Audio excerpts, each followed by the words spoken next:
right. Praetoria, session 15.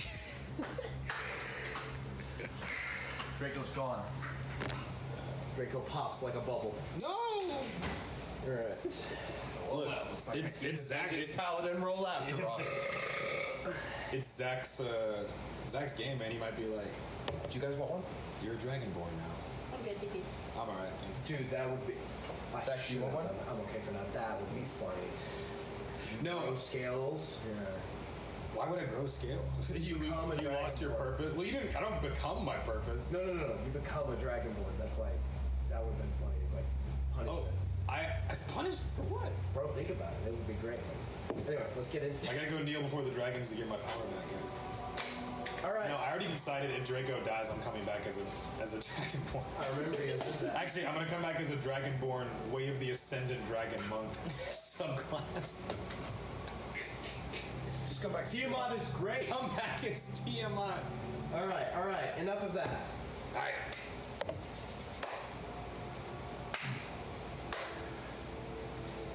Welcome everybody back. You're going to give my jaw pain, so please don't hold that while I'm doing the narration. That's okay. Well, welcome back, you three, soon to be four, to the Isles of Praetoria. Following one of the darker hours of the Rune Bearers, we find ourselves just at the conclusion of combat, fighting some sort of undead beast with spectral eyes that shot from it beams of arcane magic, this being your first real experience to the arcane. You undertook this pass partly because of the dire necessity of the apocalypse that is unfolding, and your Goliath friend received word from a raven that his people were in danger of the flame, possibly the hellish creatures crawling from the earth to which you have already had brief experience. To save time and to expedite the process of getting to Ashbourne, a small village on the western side of the plains of Tenreth, you're undertaking this pass, but partly because you were thrown into it, pulled immediately from your initial fighting space by mushrooms, walking mushrooms, specifically myconids. You do not know how intelligent or sentient people, but enough to have a civilization to where they could have a village. In that village, you met an individual who was met with proper amounts of distrust or investigation, who did not seem to be giving you all of the information. In fact, he never even gave you his name.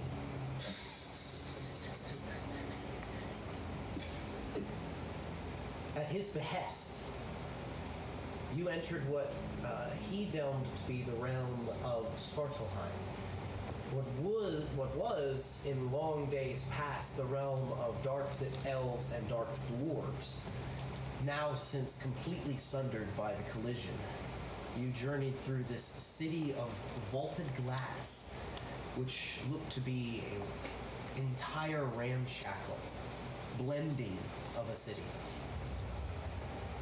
After destroying the phylactery of this creature, you find yourself viewing the consequences of the actions in the situation that you behold. One of your party still petrified in stone.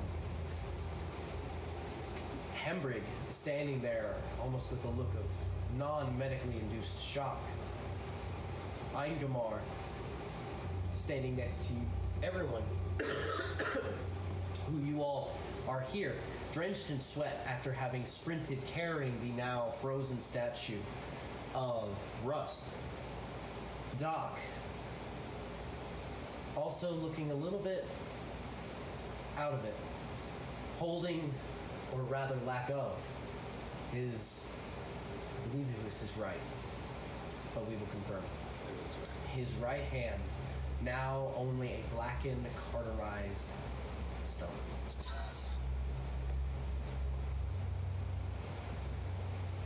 and Morel, who has just now experienced perhaps possibly the most dangerous situation of her even well-lived life. Found in a little bit of a mix between the beauty of this lovely Underdark environment, filled with nature, and also stuff that goes against the very core tenets of the belief in life, and that is undeath. You all look at Draco as you hold in your hand the shaft of a scythe that is now no longer useful.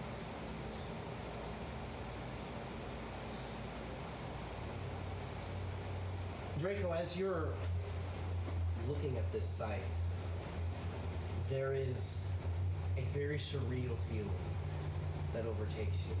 It's akin to when you just witness a car accident. You're looking at something that should not be. The weapon for your past years of wreaking havoc and vengeance against the dragons. In a moment of passionate sacrifice for another, you gave it away. And you feel the turmoil in your mind begin to roil on, should you have done that? What have you done? And it's interesting, the thoughts that enter your head are accusatory, in that you should have done differently. You would never have done that in your right mind. And yet there is a part of you that holds that back. A part of you that, for some reason, it came secondhand, without thought, to lay down something valuable for something else. And it is in that moment that you hold it, that you feel a cold breeze blow through this room. And you watch as the tip of the staff slowly begins to crumble to dust. And then before you're in your hands, slowly, like the curse of Pharaoh. Oh, no, no! What? Why did I shouldn't have... He does not look good. You don't know what was the significance of that just happened, but he doesn't look very good.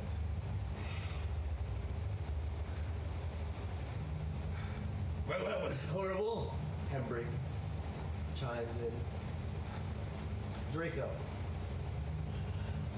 you feel a burning at your temple, and you pull back your hands and you look, and the tip of your finger has got a red crack in it.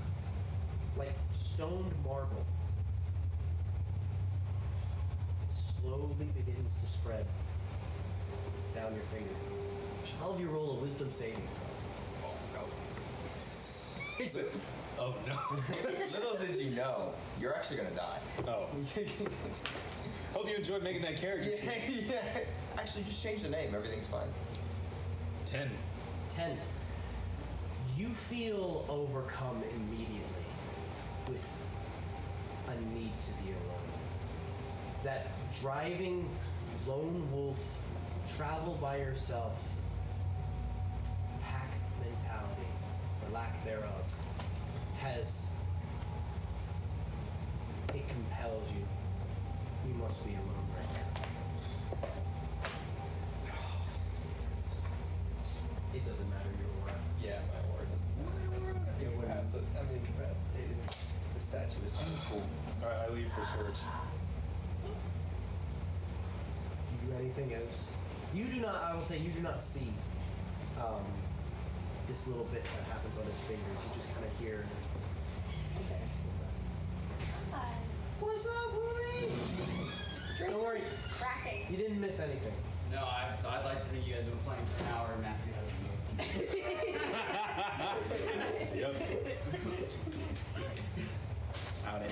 Draco, you Draco's start. hands are turning into cracks. You start running, almost through this village, like just trying to get away. And for a little bit, it just keeps going and going until after about a minute, your entire hand is this red crackling energy that is splitting your skin. You don't see your arm beneath it. It's almost like it's just voids of splitting energy shooting through you. I try to heal, like I try to cast healing on my hand. You do try to cast healing, and you take that moment, and you focus, and you focus, and you feel, reach for the connection. There's nothing. And you look at your hand.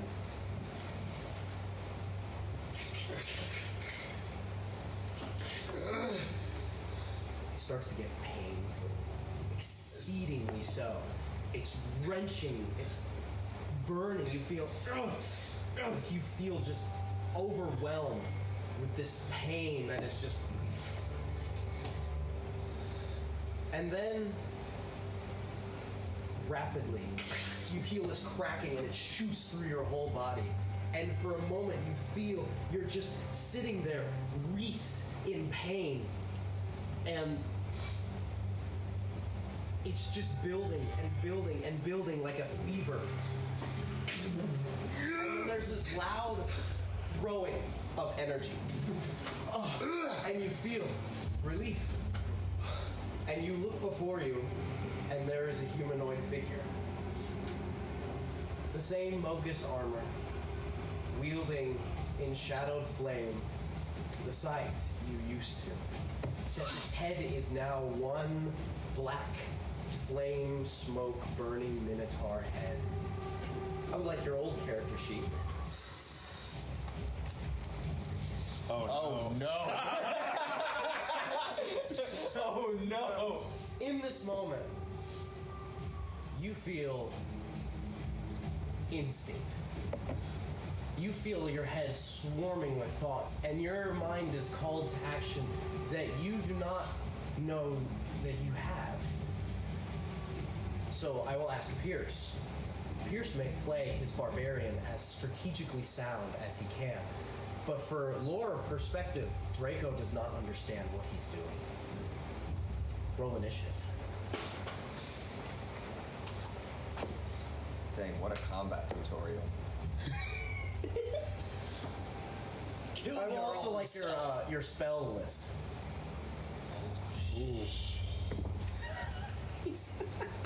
I really hope Nathaniel cooked up something better than the standing powers, so to speak. 14.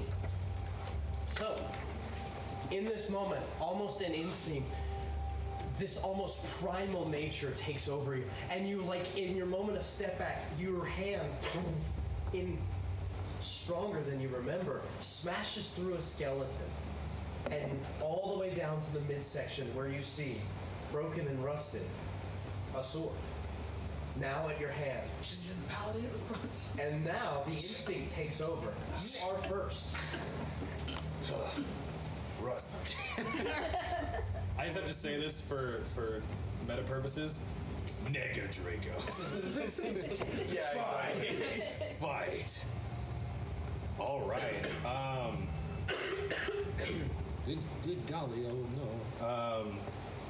I guess I will Pull up some proper combat music. roll 2 attacks. You got a second if you need to get settled in, because he's doing his thing, so you're good. Thank you No, for you have to bear witness to this moment. I'm bearing Bear witness.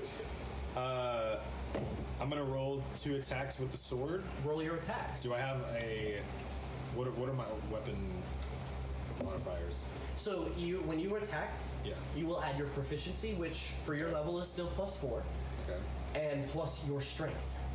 Okay. This is a standard weapon. It is not magical, so it'd just be plus your proficiency, plus your strength to attack. 2 attack. And when you hit, your ability will kick in, as well as every hit you do, add your strength modifier to the damage. So go ahead and roll your attacks with add +9.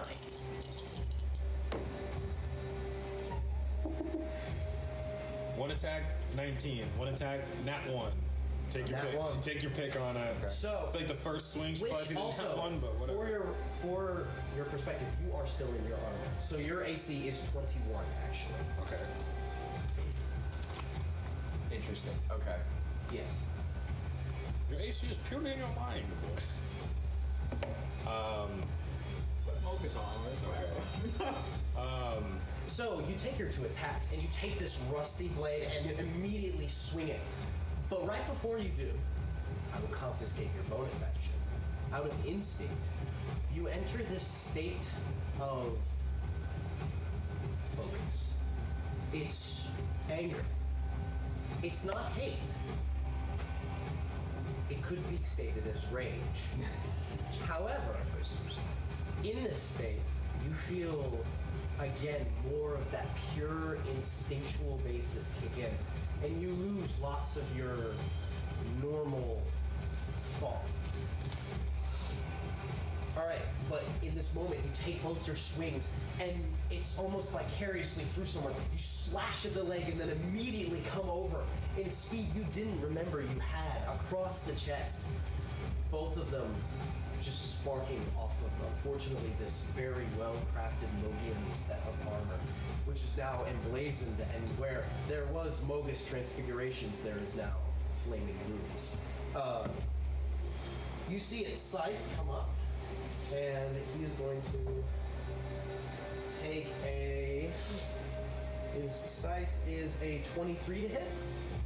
That hits. So, you watch the scythe come down. It's interesting. The scythe looks different. It no longer has dragon bones, but now it has, instead of where there was a dragon skull ordaining the knife, there is a human skull. And human bones, seemingly with a new source of vengeance. And you take... crap. You take 9 points of damage as it cleaves across you. And for his bonus action, he is going to cast Spiritual Weapon. So you see in his other hand this ginormous axe, like backhanded, appears. And it is going to take an attack at you. But you just take the axe again, and this time you dodge underneath it as it passes by. It is now your turn. So just a heads up, you don't have any raging benefits because you're wearing helmet. For right now, he does. Oh, he does? Okay. Right now, he does. Now, also, I forgot to tell you. Sorry, Pierce, I'm getting used to a new class. Sure. Because you are raging, that 9 is reduced to 5. Nice. Appreciate that. So, it will take me a minute to get used to that. It is now your turn. What would you like to do?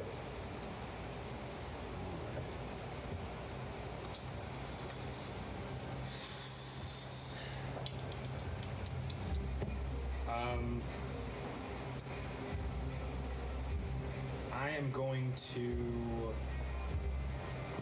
I'm going to attack him again with the rusty sword. Are you going reckless? To go reckless is to Yes. mean all your attacks have advantage, all of attacks against you have advantage. Yeah, I'm gonna reckless attack. Yes.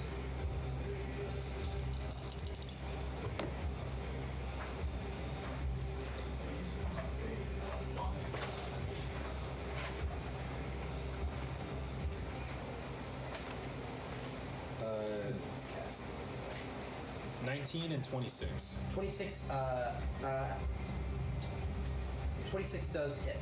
So go ahead and roll your damage, which will be, for this, 2d6 plus your Divine Fury plus 5. Okay. And rage. Plus 8. So your Divine Fury plus 8.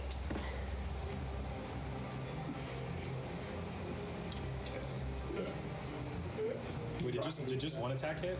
Just one attack. Okay, gotcha.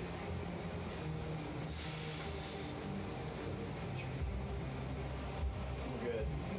Yeah, you stayed a little later when the DJ didn't show. No, I had to turn on fans outside that I didn't know existed because the police dogs and horses were overheating exactly.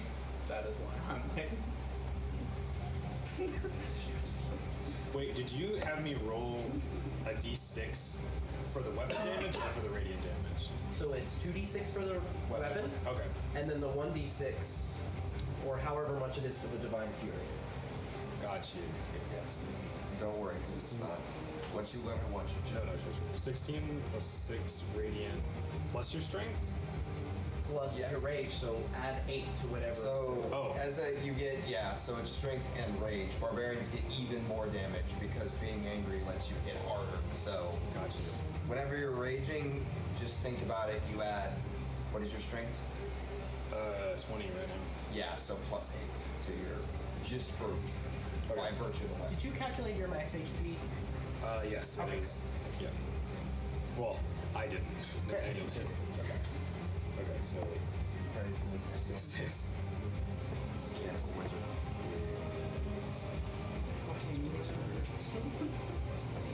Well, imagine reading. Yes.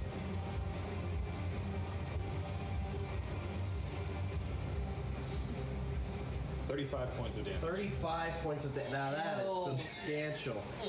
Okay, so, geez. So in this one, you take your sword and this time it just bounces off of the armor for a second, but you, in this moment, leap off of the flaming great axe that is at its side, almost going up into an arc, and grabbing the blade with both hands, slash down into the neck, and you see this splash of flame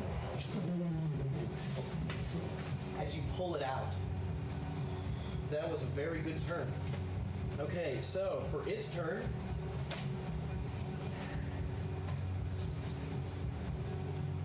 it is going to attack you with the scythe again. Ooh, he did not do well, only a 13. And this is. The spiritual weapon, worse. So you watch as this time he kicks you back, and both of these horrible-looking weapons slam down towards you, but with speed you lunge backwards, quickly going into another fling of attack. Actually, I'm sorry. Hold on. Does an 18 hit? No. He had advantage, but it still doesn't matter. So yeah. All right. So you may commence your turn again. Gonna attack again. Let's see. For some reason, I thought Reckless allowed you to make 3 attacks, but it just That is gives you advantage. that is a different barbarian subclass that's called Frenzy. Oh, gotcha. But Reckless, no. Are you still going Reckless? Yeah. Exquisite. Exquisite. How many times can you Reckless? As many times as you want. Oh, you can just keep doing it. Yeah. 8. Gotcha. No, you're not. Yeah, I don't What remember. up, where are we? 11. Frederick's Right? I have 11 written No, down. you are actually, I think. No, you're 11. You're 11. Okay, You're 11, so you should be. You're 12. Okay, cool. Sorry, I'm I trying to was map rounding out down. That's why. Draco's. So it's gonna be.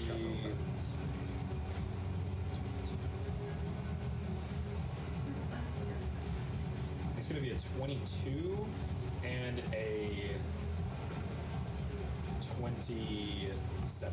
Both of those hit. Go ahead and roll damage. I swear it's going to get easier. This is just getting used to the math. Yeah. Okay, well, he's not casting spells yet, so. You know what you're doing immediately, yeah. Okay, let's see. So the great sword damage.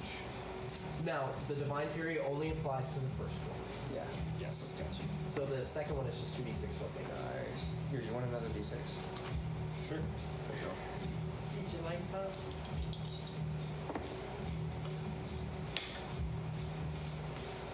Is it 8 per attack or per Yes, total? it is per attack. Per attack, yeah. So let's see. Because every attack gets the strength and the rage bonus. 8 plus 8 plus 8 is 16. So 16, 19 is 35 again. 35. 35, how much for the second? Was that both attacks added together? Yeah. Okay, cool. Did you roll for your Divine Fury stuff? That's just on the first hit. Yeah. Right. He Gotcha, rolled, yeah, he rolled. yeah. Is this first hit of the encounter, right? No, first No, hit first of hit of every your round, turn. fam. Oh. First hit of your turn. Have another dice and add Every 10 to time, it. yeah, every time you Or 11, excuse me. Let's see. So what you just did plus 12. Okay. Wait, why is it plus 12? Though it's plus 6 radiant damage. Well, on here. He better not scale it up the same way. I believe. Please forgive a poor person as he flicks through the things. On here it says 1d6 plus 6 radiant damage, so that would be. You are correct if that's what it says. However,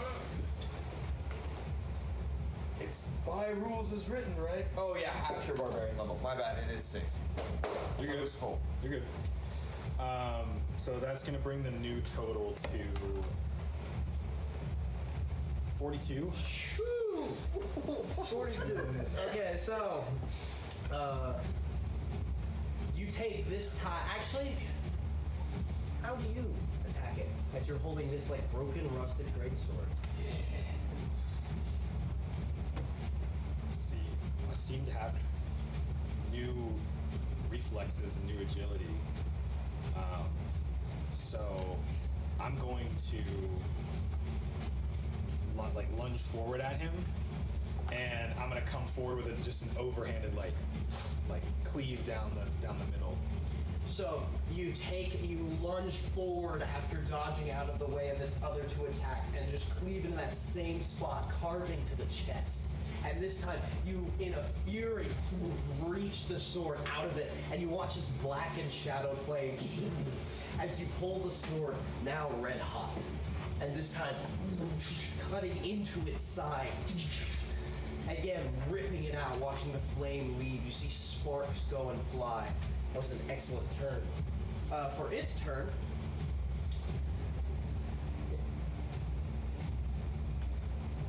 this is interesting. I'm going to need you to make a Constitution saving throw. Okay. Magic. 3.5 is the average of a D6. Correct.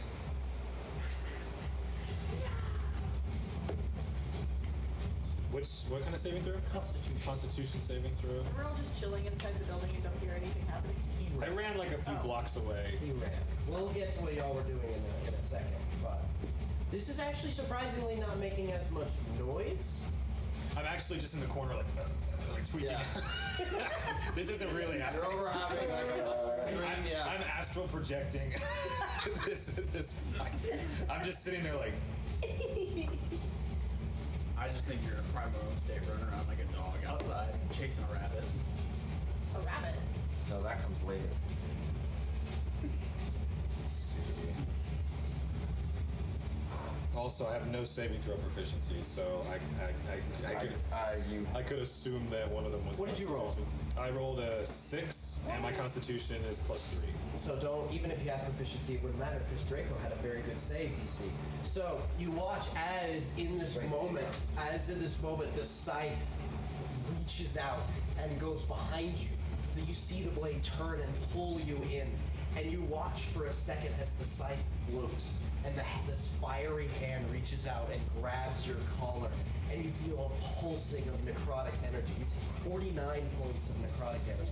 That is not halved, because it is magic damage. As it flows through your body, you feel this virulent sickness just pulsing through your veins, and you watch as it grabs you and lifts you up a little bit.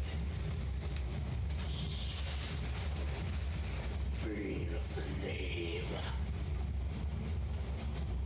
And then, I'm going to use a bonus action to, does a... Spiritual weapon? Yes, his spiritual weapon, so that is going to be a...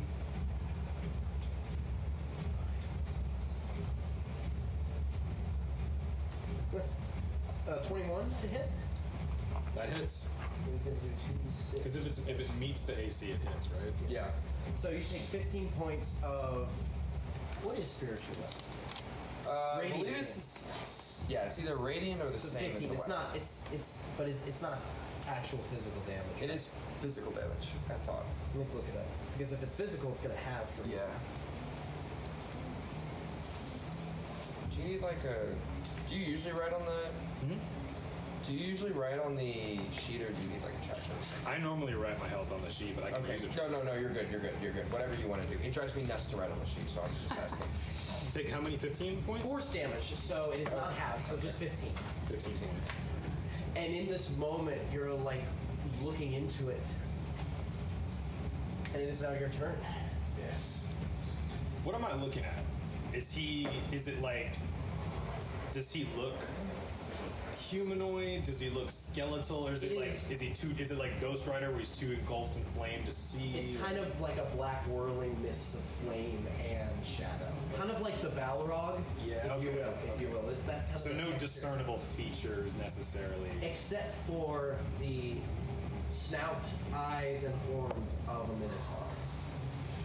Okay. What would you like to do for your turn?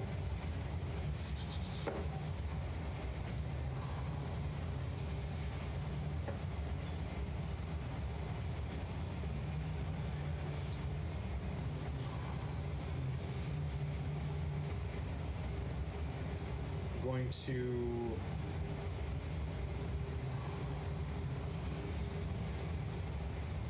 I'm going to roll 2 attacks. Before you roll your 2 attacks, Yes. in this moment, again, something you do not remember. In a moment, you hear yourself call out and cry out in a bull string, commanding, not the passive voice that you've been used to hearing. This is more projecting. You have an ability that allows you, if I remember correctly, to shout, and it gives you and your allies advantage on all attacks. So you have advantage on these strikes without giving them advantage against you.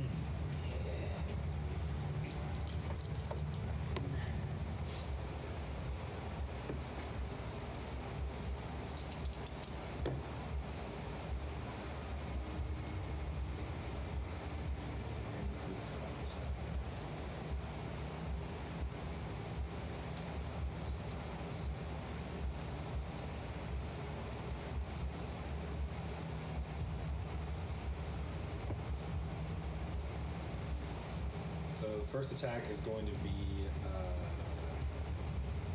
15, and the second attack is going to be a 26. 26. Roll your damage. Juice this man.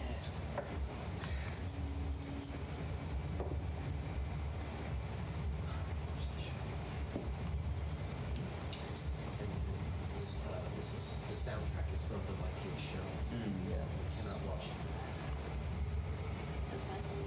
You can't watch it? I'll tell you what. That's funny. I think my mom watched it, which is kind of ridiculous. Yeah, I walked in with my parents watching the waves. Which fight? What you got? 2. Hold on. Say 2.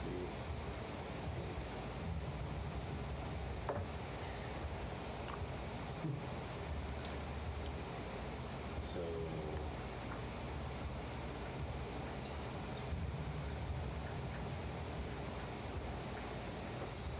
It's going to be. 23 points of damage. How would you like to do this? Kill yourself. All right. Going to focus in because he just called out at me. Pretty much. He just let go of your collar. Yeah. Oh, yeah. That's right. Is there still a spectral hand, or is it retreated back into his? It was his hand. Oh, it was just his hand. He now grabs the floating scythe that was floating and now looks at you again with both weapons. All right. I would like to prep my stance, sort of have my sword down, stare him down, and then with increased speed and physical ability, I would like to run towards him, and I'm going to cut through left arm, right arm, slash across head, and I'm gonna attempt to catch the scythe before it hits the ground. Okay, exquisite. So in this moment, you take your stance and letting go your charging battle cry, you rush forward, and just as the flaming hammer tries to come up, you're quicker. The sword cuts across, and you watch this shadowed flaming hand and arm dissipate. And then in a second, cutting across the other hand, just as the scythe comes around, and just almost floats there like flame. Before, very quickly, as you hear a snarl, the head, and then you're stuck in this moment, and you reach out your hand to the scythe, and it disappears into flame. Draco, you have a moment of adrenaline that for a moment holds, and that focus holds, and then it fades. And you're left reeling from what you just saw. But there's something else about you. You feel different. And I don't mean you feel like you've changed classes. Actually, what you feel is the biggest difference is in your mind. You feel as if you've just woken up after a long sleep, and you remember your actions for the past years as a man named Draco Banamar. You remember them. They were your own. They were made with your decision. But you feel as though almost your will was not completely. As if there was a force driving, giving you purpose, giving you a burning need for vengeance that had consumed the entirety of your mind. And in your mind, there is still a strong presence of a zealous discipline. Your faith is still with you. But in this moment, it really feels like this faith that you hold is now your choice and not who you are, regardless. And there's that moment again where the memories, the ones you found in the Dragonborn camp, start to flow. You don't remember all of them. There's so much that's still missing. And slowly, feels like will slowly come back. You don't even remember the woman's name still. You do still remember Sandy. But there is one more name you remember. It was a name you used to call yourself. Ander. Ander was a name that you had a long time ago.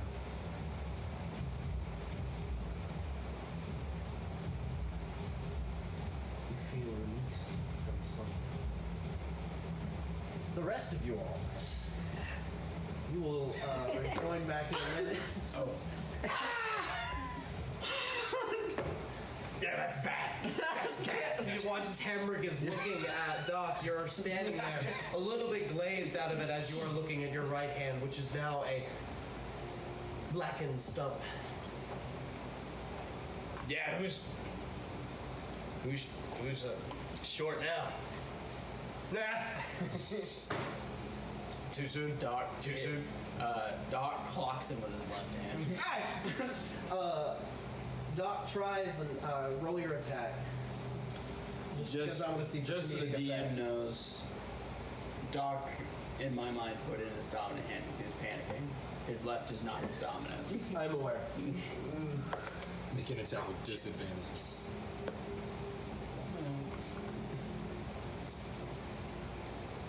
17 to hit. I don't think Ain't that no hits. way. So you watch as you take the swing, and in a very reflexive stance, you deliver a killer haymaker for someone who's normal sized. You were just aiming; it goes right above his head. Whoa! And you all are left. Eindamar is kind of We should rest, should we not? Which, to describe where you all are again, you had found the phylactery in what can only be described as a magician's or a wizard's surgical room. There is torture instruments, there are glass vials. It looks like a horrible laboratory that you are in, and in ruins in the depths of Svartalheim, with the only light coming from Henbrig's torch. What would you all like to do? Should we wait for him to come back, or do you think he'll make his way back on his own? You remember watching Draco. You didn't notice anything necessarily unusual. You watched his scythe turn to dust, and you watched him in a very upset nature storm out of the building, which is entirely, for Doc's perspective, not anything unusual for Draco. I think he'll be back. Do we have any way of fixing that? I will after a good nap. Fuck. I gotta, do some dreaming, talk to me, Mom. Alright. What do you mean you like talk to me, Mom? Like, who's me, Mom? She's me, Mom. Okay. We've gone over this in detail. Detail. God. Damn it. I don't think I have any way of fixing that. I'm so sorry. You're correct. I'm willing to try, but I don't think it'll work. You know. Roll a medicine check. And I'll say, do you have proficiency in medicine? I don't know that it's gonna matter very much. Do you grab my sheet? Yeah, it should be in front. Oh, thank you. I do have proficiency in medicine. Okay. No. 15. 15. Here's what you needed. You know that such magics do exist. Healing can virtually, there is no limit to the amount of healing that can be done. It is more of a matter of one's focus and attunement and power to do that. You know for a fact that when you were growing up, there were many deer and many squirrels that would lose some of their limbs to either infection or a predatory animal attack. And if they were favorite pets of some of the druids, there are ways of restoring it. It's just at a certain level. I cannot fix it. Probably. Well, I guessed. God I damn don't it. think so. What is the spell? Regenerate? Yeah, that's like 8 level? I think it's 7th. However, it's only a cleric spell. Womp womp. It's not in my list. Okay. Well, hold on. Well. Let's see. Regenerate. God damn it. Longus, I have come to bargain. Well, I don't know about you all, but I'm going to sleep. That was awful. And I'm not particularly bothered by the things in here. Shall we bed here? Oh, it is. I think you're looking at it. Transmutation, bard, cleric, and druid. Druid. No, that is your spell spell yeah. level. What is the highest level spell you have? 6th. 6th. So when you unlock 7, you can have Stick it out.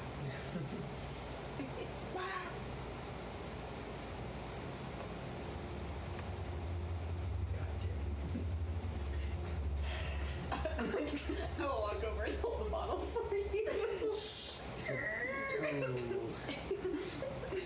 I like to think the shadow of Rust's statue is cast upon you as you open that bottle. God damn it, I'm almost out too. Oh, well, I can fix that.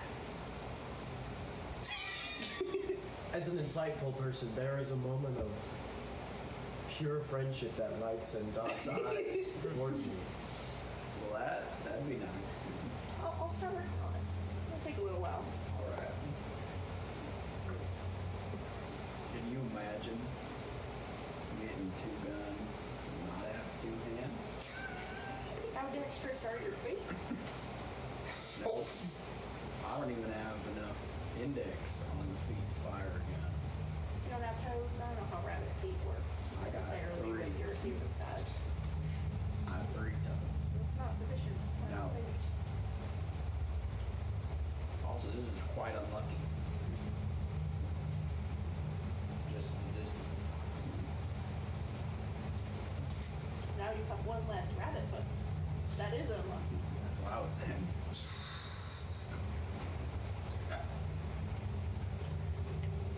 I'm going to go to sleep now. Igamar sets down his massive maul and kind of sits back, leaning against some of the rubble. Good night. He looks very tired. Doc waits for Draco to come back. How long would it take Draco to come back? You, by the way, you have, as a continuing note, all of the memories. Yeah. Nothing has been lost over the past sessions at all. And you remember vividly, Who are you guys? up to context. Draco's amnesia episode. It's like a sitcom that runs too long, someone has to wake up and forget everything.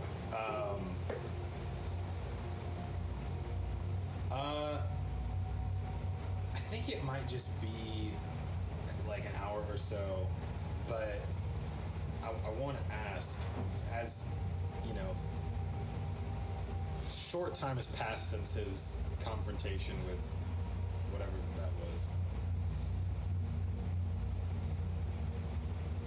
Do I still see any red crackling in my arm? No, that seems to have passed. It was very similar to grabbing an infinity stone, that kind of pattern. But ever since that erupting explosion that seemed to pull whatever entity was within you, your skin has returned to its normal state. In fact, you kind of feel healthy. Feel pretty good. Do I still feel? I know you said my mind is clearer. Do I still feel power? Yes. As you're taking this time to walk through the city, you meditate, and you feel like there is definitively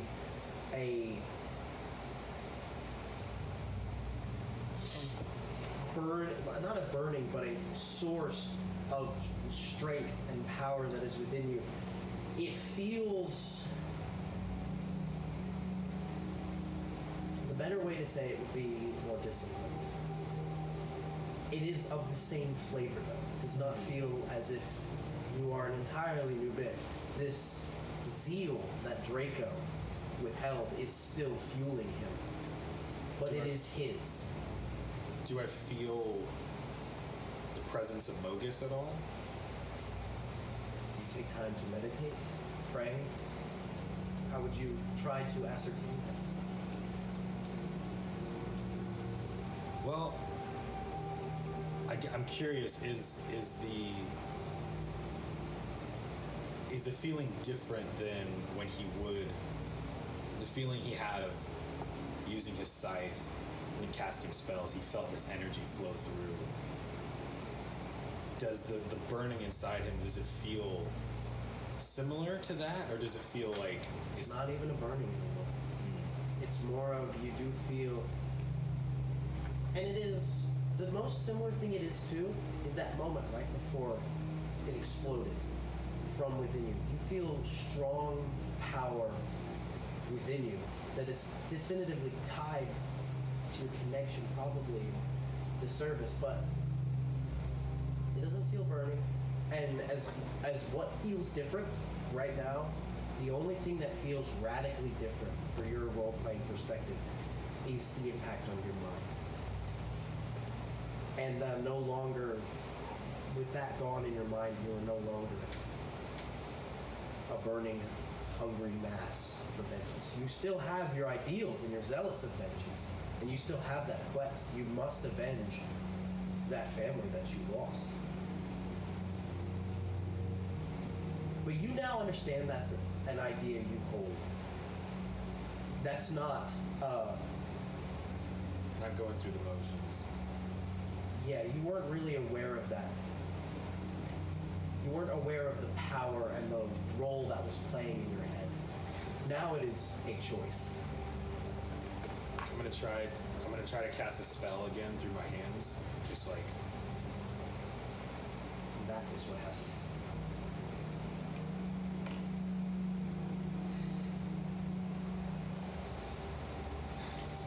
Focus.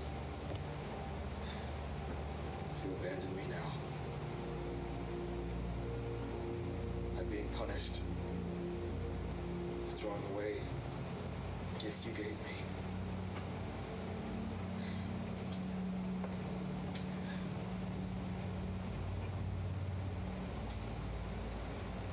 And you are met with something you have not been met with in years.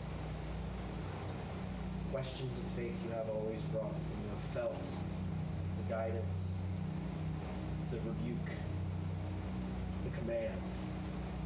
But in this moment, in your spirit, you feel quiet. Not a lonely quiet, more of a peaceful absence of a resounding voice.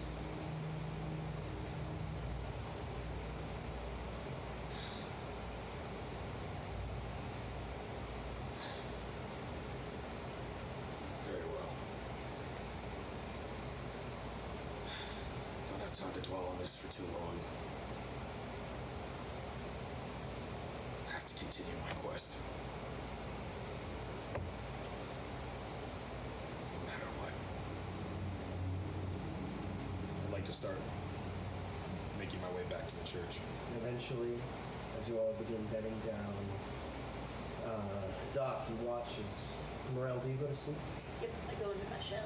So it's interesting. This time, as you watch Morel go to sleep, as she is inside her shell, you watch as right at the base of the shell, little itty bits of flowers and green vines actually begin to almost grow off of the shell through the ground around her. But then you hear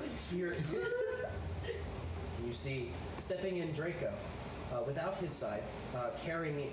Are you still carrying the sword? Yes. Carrying in his, like grabbing the blade by the hand, this rusted, old, ancient broadsword. Blade? I'm just better like that. Back in olden times, great swords were able to be grasped by the blade. It is a common fighting style, given by the fact that they're not very sharp. They are mostly for the weight that gives them the cutting power. So it is actually quite common for someone, especially in heavy armor, to be holding the sword. And you have no stone.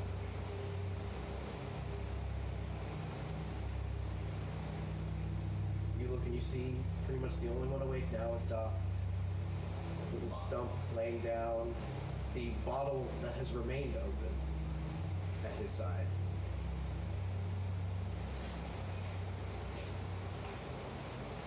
Merle can brew things, right? You try. Doc does this, but there's no hand. Well,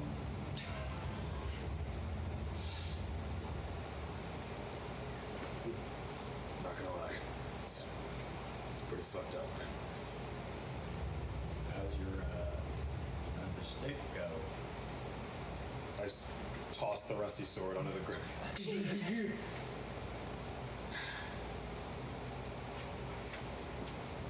Oh.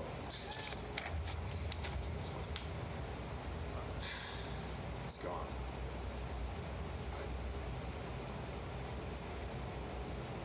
I honestly don't really understand what happened, but somehow Well, my sacrifice rid me of my scythe.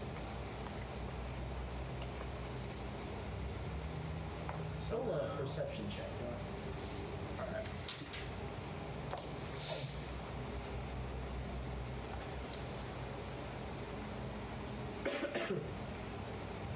14. 14?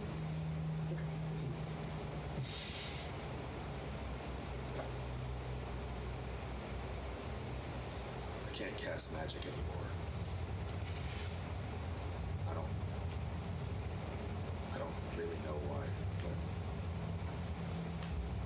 something feels different.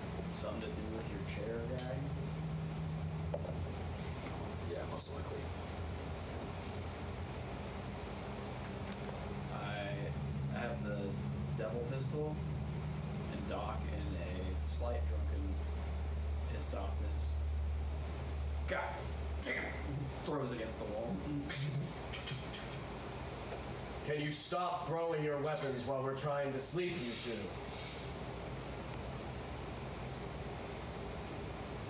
Thank you.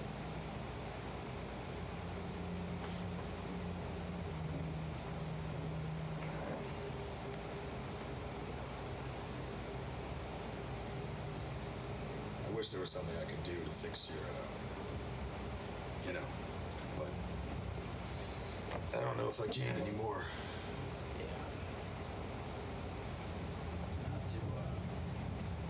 Not too worried about it. It's more, what comes next once we pick up this goddamn book. Yeah. DM. Russ, where's the book? What happened to it? It looks still petrified along with you. You all are still under the effects of the enchantment, however. Yeah, but the book is petrified on me. Yes. Interesting. Book is rocks. But you cannot inspect it to find out how that works. Okay, so is anyone else doing anything before you all conclude a night's rest?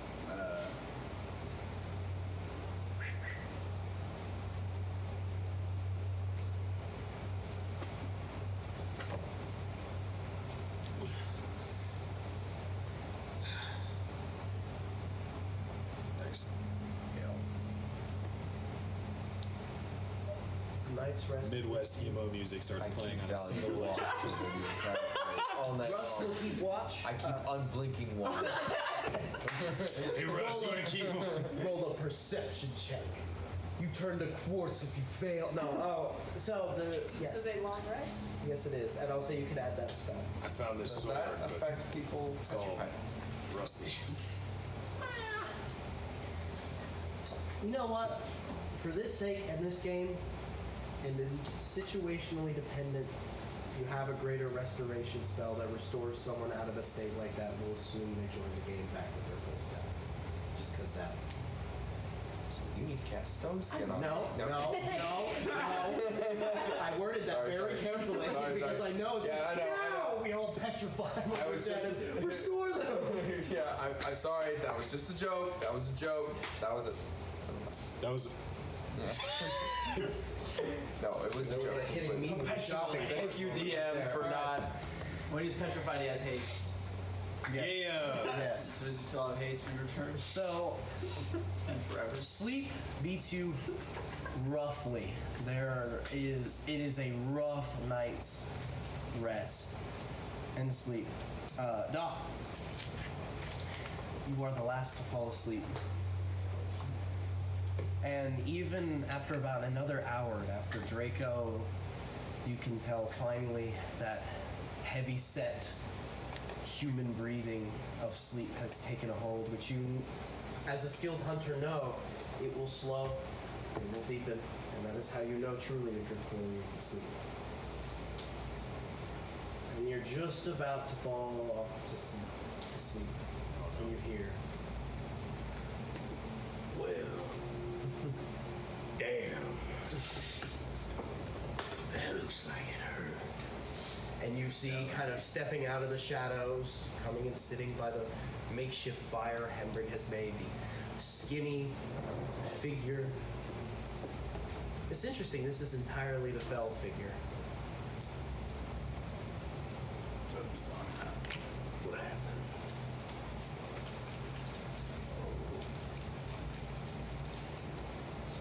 Goddamn witch's hut.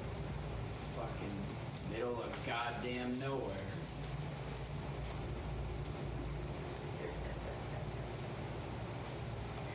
You know, do you want to know one of the secrets of the Fell? One of the secrets of the ancient evils that have dwelled in this world for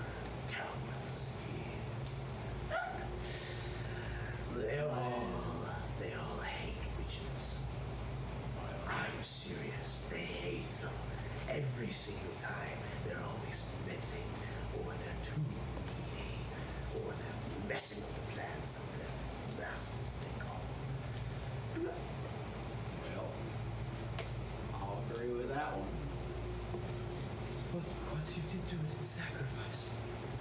And you see kind of coming out of the other side, this figure, dressed in very clean white linens, with his face entirely obscured by a helmet of pure bronze. Coming and sitting by the fire, not making eye contact, not that you could see a face, but it's both figures.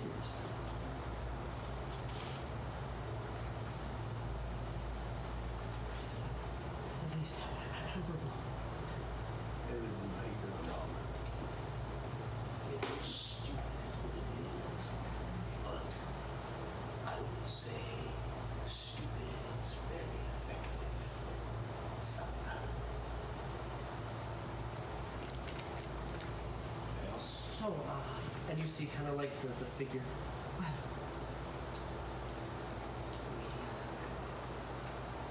this isn't just a courtesy visit.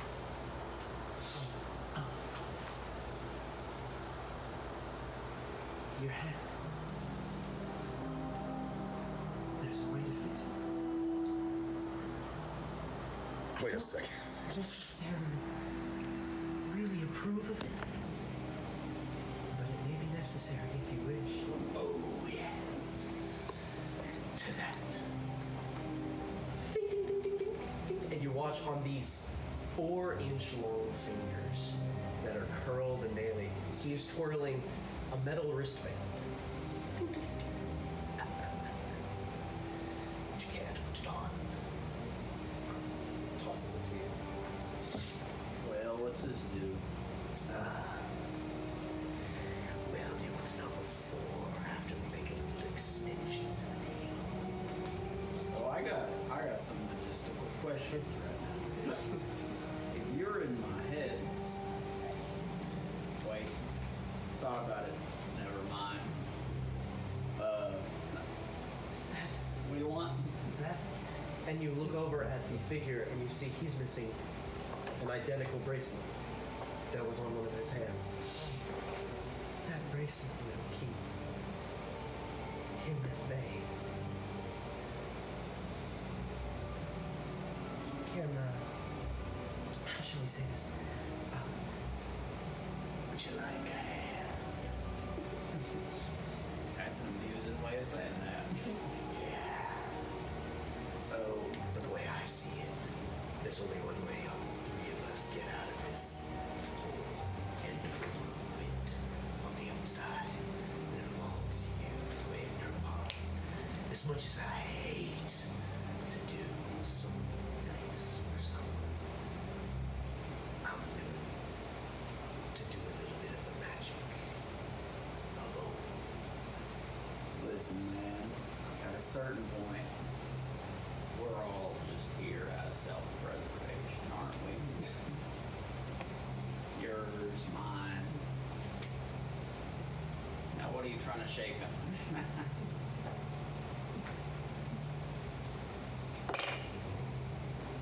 You watch as both of the figures kind of look into the fire.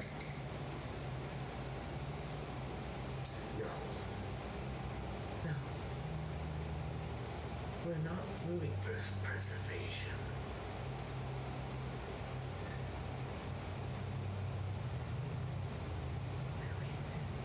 We've lived too long. This is not about preserving. It's about how you live. Put on the bracelet. I don't want to eat more than I should. Well, this is what I'm trying to figure out, man. Are you trying to say I put on the bracelet, am I agreeing to what you're saying? And then you gotta tell me what you're saying. A man of simple terms. You wear his bracelet.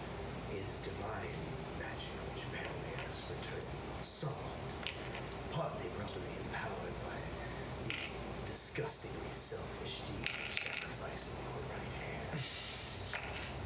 Seems you got a little bit more fit by that. Yup. You wear that, I can give you my hand. Don't take off the bracelet, or I can't tell you where my hand will go. That came out weird. Let me rephrase. No, we're gonna take concerned. If But- this was all about power, I understand completely. What are you trying to say? And you see in a flash of blinding light, he's got the pistol drawn. Ain't nobody outdrew the devil. Neither any other devil can outdraw me. Alright, I see what you're trying to say here. Put on the band. You give me a hand. What do you get? Your continued success.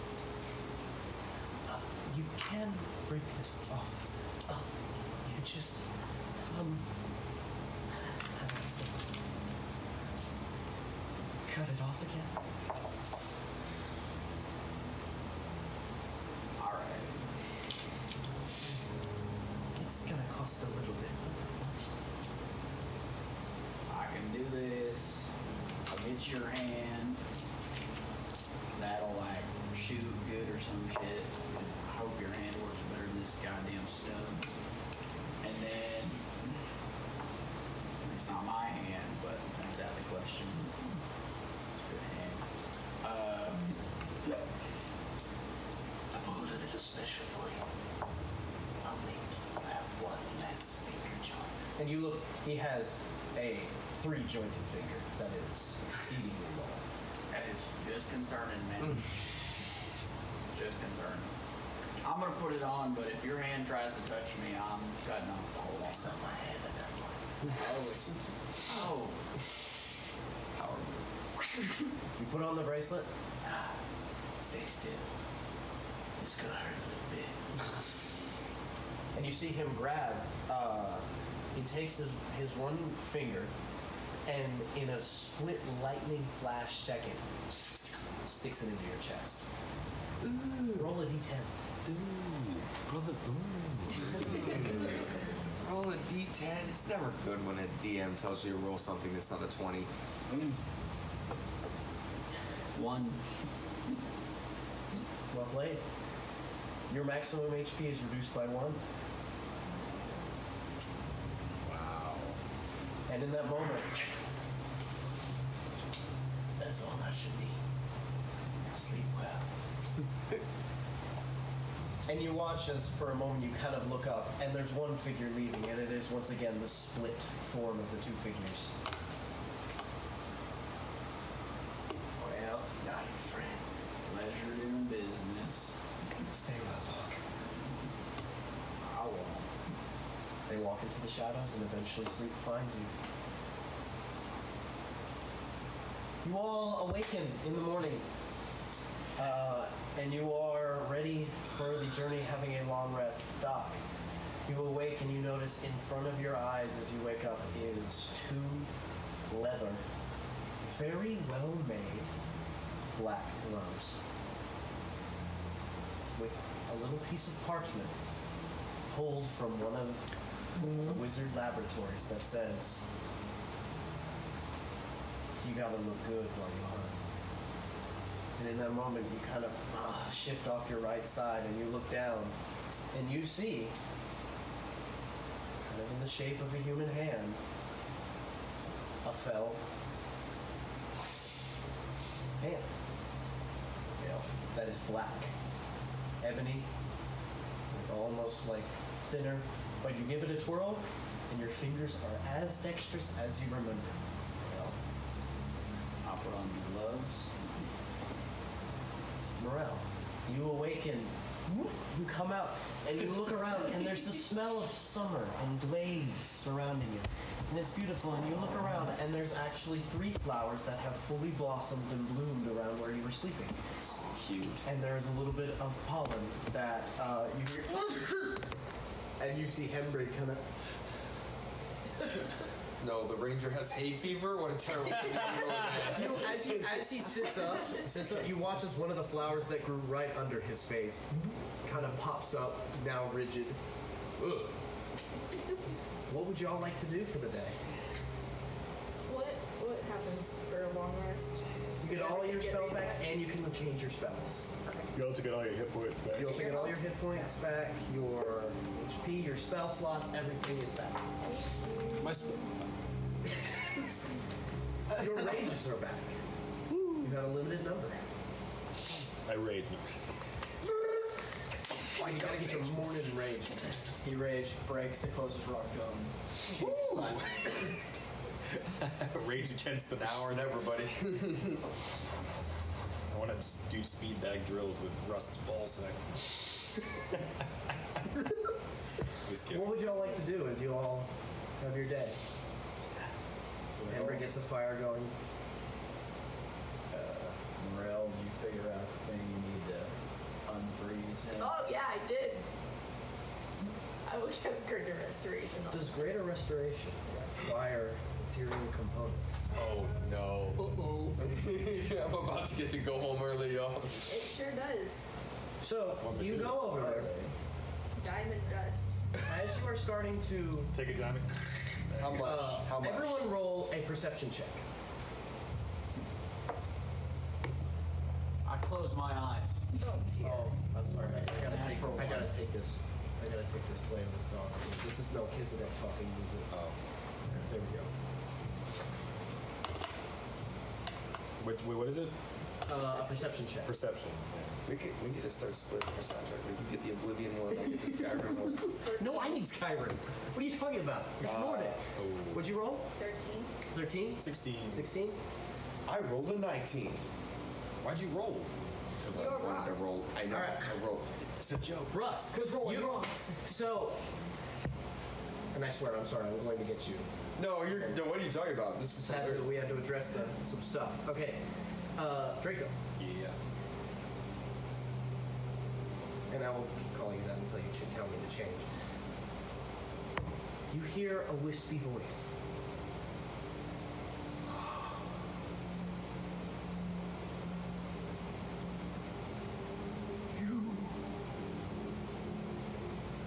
And as you all are beginning to make your way over, and Morel, you're looking at him, getting ready to figure out how to try and cast a spell, and if you can try and find the ingredients.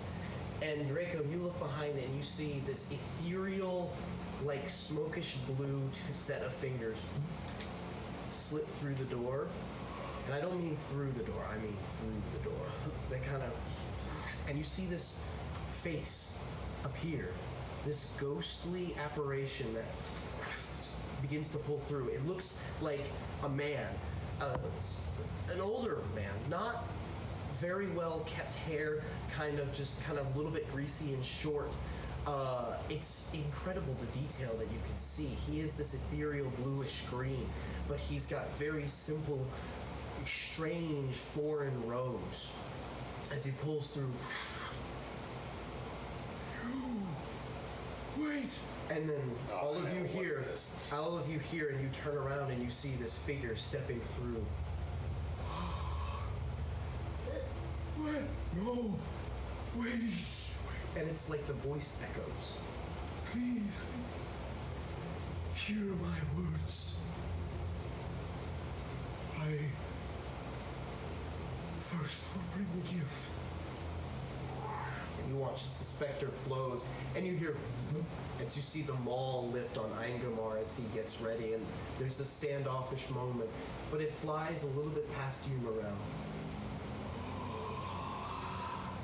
And you see his hand touch the desk, and you see a little glow where his hand is, and he looks at you.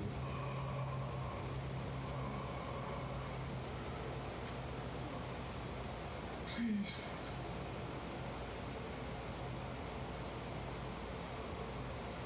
Looks toward his hand. Now what? Please. Please what? Look. Okay. Your hand is glowing. No, he's like reached it down into the rubble on a desk. Oh, okay.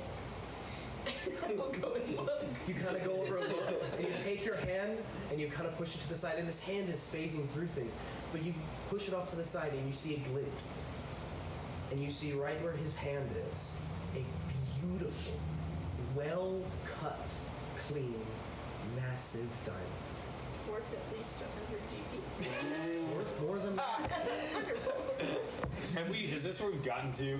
We've gone from metagaming pigeon to metagaming ghost. This is what you need, is it not? It is, yes.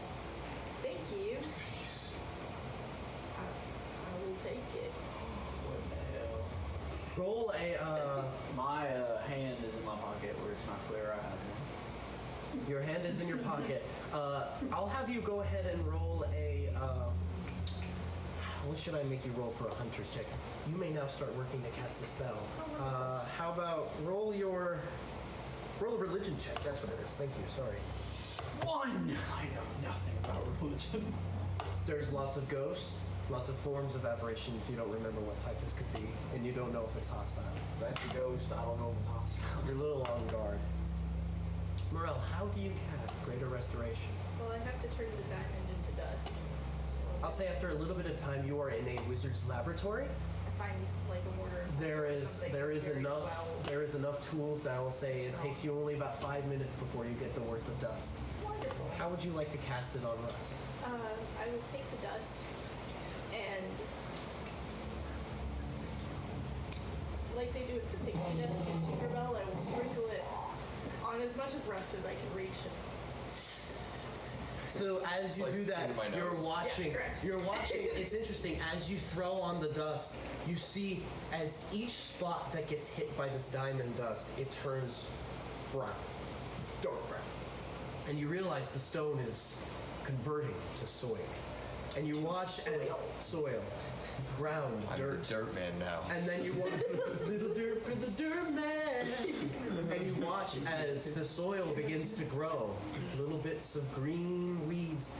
And then as the roots grow, they dislodge the soil and the soil begins to fall. And you watch as a chunk of the soil falls, and under it you see the still from the pump bicep of Rust that is completely flexed and looks enraged.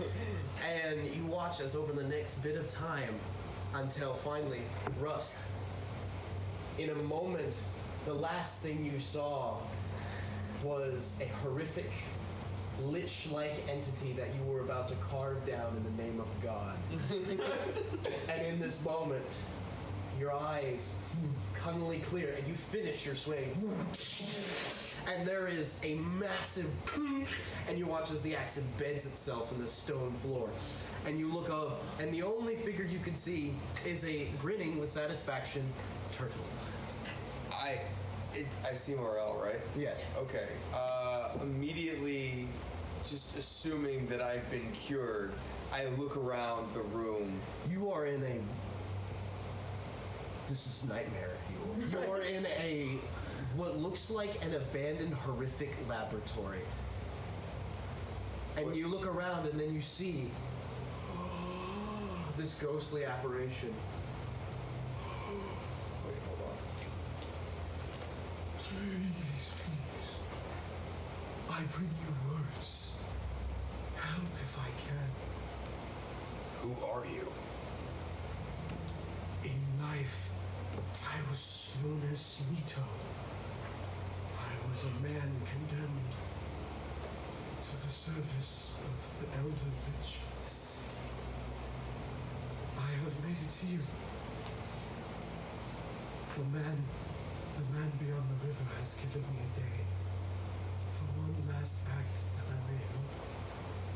Please, I am... And you see it watch it like shudder, and it's hovering, but it like curls up almost. I am one of the souls you released from that.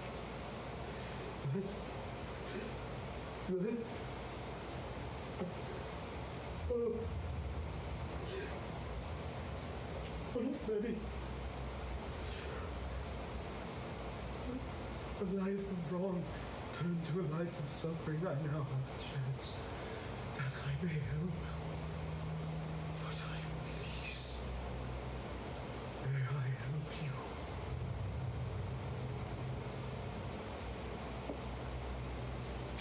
I mean, I don't really see why not.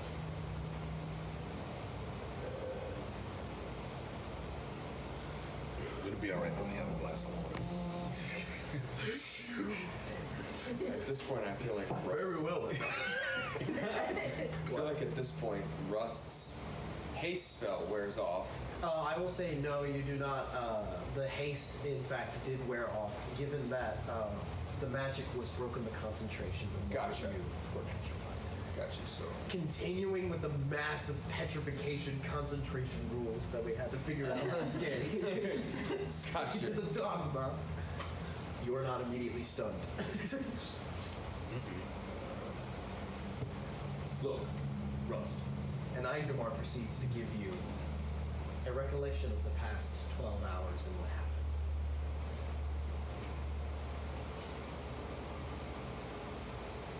Which is immediately confirmed by the fact that you look and Draco's scythe is gone and Doc's hand is in his pocket.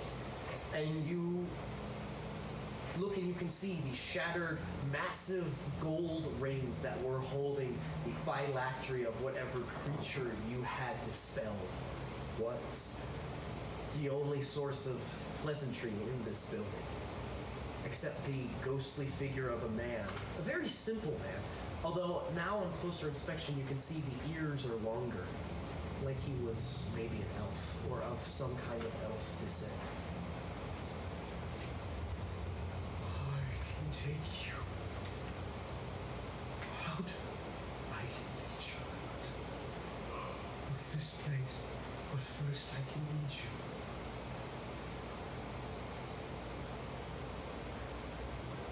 To where you may find help. I know not what help, but I know it has to deal with that. Rust, you see a ghostly hand pointed the book hanging at your side. I know. Dungeon Master, I would like to cast Divine Sense. What does Divine Sense tell you? So, and this is a question. It says the presence of strong evil registers on your senses like a noxious odor. Or good, Yeah. pleasant. Yeah. As an action, you can open your awareness. Until the end of your next turn, you know the location of any celestial fiend or undead within 60 feet of you. And you also detect the presence of any place or object that has been desecrated or hallowed. It doesn't necessarily say that it gives me an alignment check, because I assume... No, that is an insight check. So, Gotcha. you take a moment of Divine Sense, and there is a foul, noxious odor that meets your nose.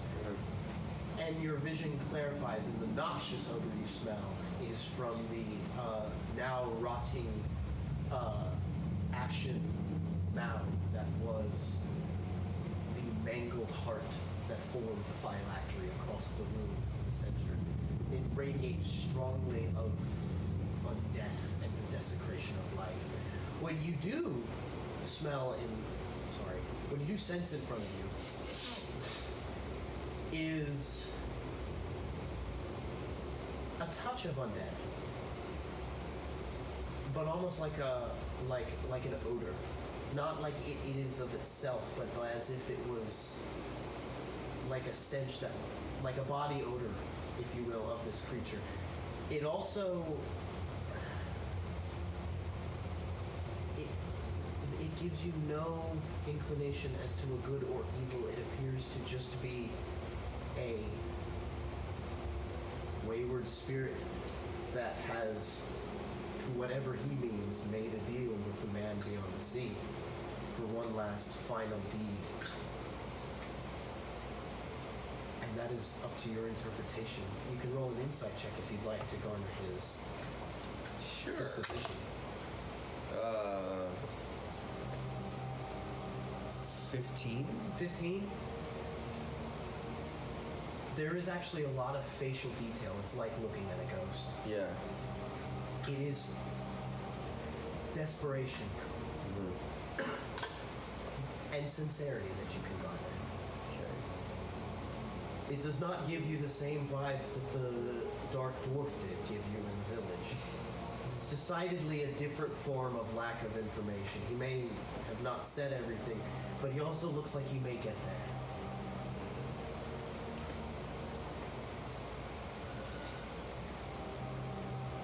Are y'all doing anything? Well, are we gonna go with him? I don't see why not. Lead the way. I would like to cast ES on him, On the ghost? on the ghost. Okay, what does Gias do? Place place a magical command on a creature you can see, forcing it to carry out some service. It must succeed on a wisdom saving throw or become charmed by you for the duration. While it is charmed, it takes 5d10 psychic damage each time it acts in a manner directly counter to your instructions, but no more than once a day. So you try and cast the spell, or you succeed in casting the spell, and you reach a mind. Maybe. This looks to be more of a soul. And as such, the soul, in its purest form, is much more resilient to these types of magic. He rolled a natural 20. So he does succeed on the save. But you watch it turn and begin to float, and you watch it get to the wall and like pull its way through. Look, man, I know I'm not the first person to be throwing stones here, but between spectral tentacle creatures and now a freaking ghost, I mean, what are we really doing here? In for a penny. And I walked, and I just follow the ghost. I put my hand against the wall. Does anything happen? As it kind of, as you I walk just out, want to fight something with legs. as you walk out the door, you notice that the ghost is like, it's almost like shifting out there, and it sees you, and there's a brief second where it smiles. This way. And it begins to lead you through the city, and as he does, he's talking. Undoubtedly, you were told this city was creating weapons for the serpent. War, were you not? Is that what you have found? Nope, didn't know a damn thing. Passing through. Yeah, that's what the guy at the village said. You see Henry pipe in. No.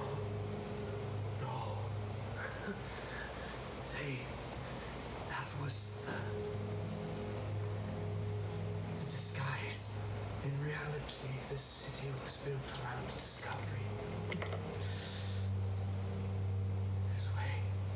And he leads you, and for about 30 minutes you are going deeper into this heart of this city, following this. And you follow and follow and follow until you come to like a cavern that leads down. And there's this very steep slope. It's incredibly rocky and jutty, so it's easy to keep your foot going at a slow pace. But you continue down these parts, and it's nice. You do leave kind of the ambience of the dead city to more of just the pure Underdark. And as you're going down this passage, you can see radiating off the torchlight there is veins of silver that flow above you, until you eventually come to a flat stone plateau, in front of which is a door. A familiar looking door. Not identical, but familiar. A door which is massive, stone, with two angelic figures as the door handles that are reaching their hands to the corners of the door. Or, yes, the corners of the door on the outside. Very reminiscent to the doors you saw at the outside of the sanctum. Like the sanctum we saw on the top of the mountain? The sanctum of Requiem. Yeah.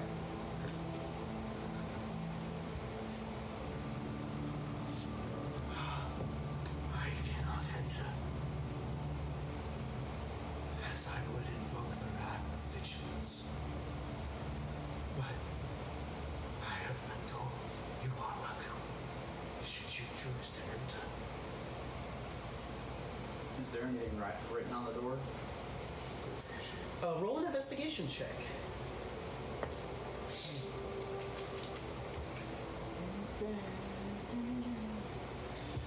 -1, 9. I mean, I will cast guidance on you. It's like, you're doing a great job. And you get to add a d4. Or, yeah, it's guidance. yes, it is a d4 for that. 10! Yeah! Did your magic. You haven't wasted it, it's a cantrip. Oh, It's okay. So, I've wasted your cantrip.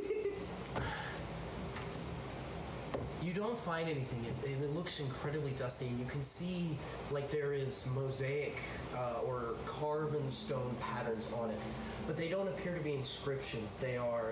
It's like a scene carved of these angelic figures holding back, and it's a lot of different iconography. You see flowing leaves and flowing walls and vines and holy iconography of angelic wings.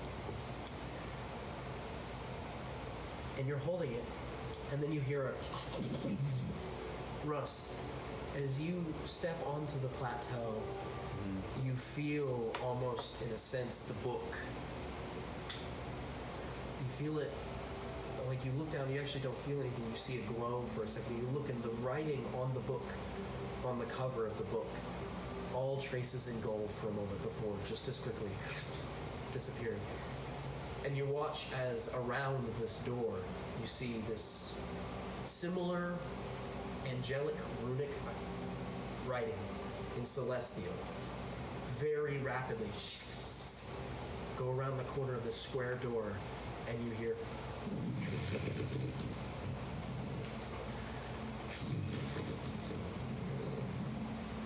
cracks open just wide enough for one person to fit through. What did the Celestial say? Roll a perception check. It went very fast. Okay. Give me the lore.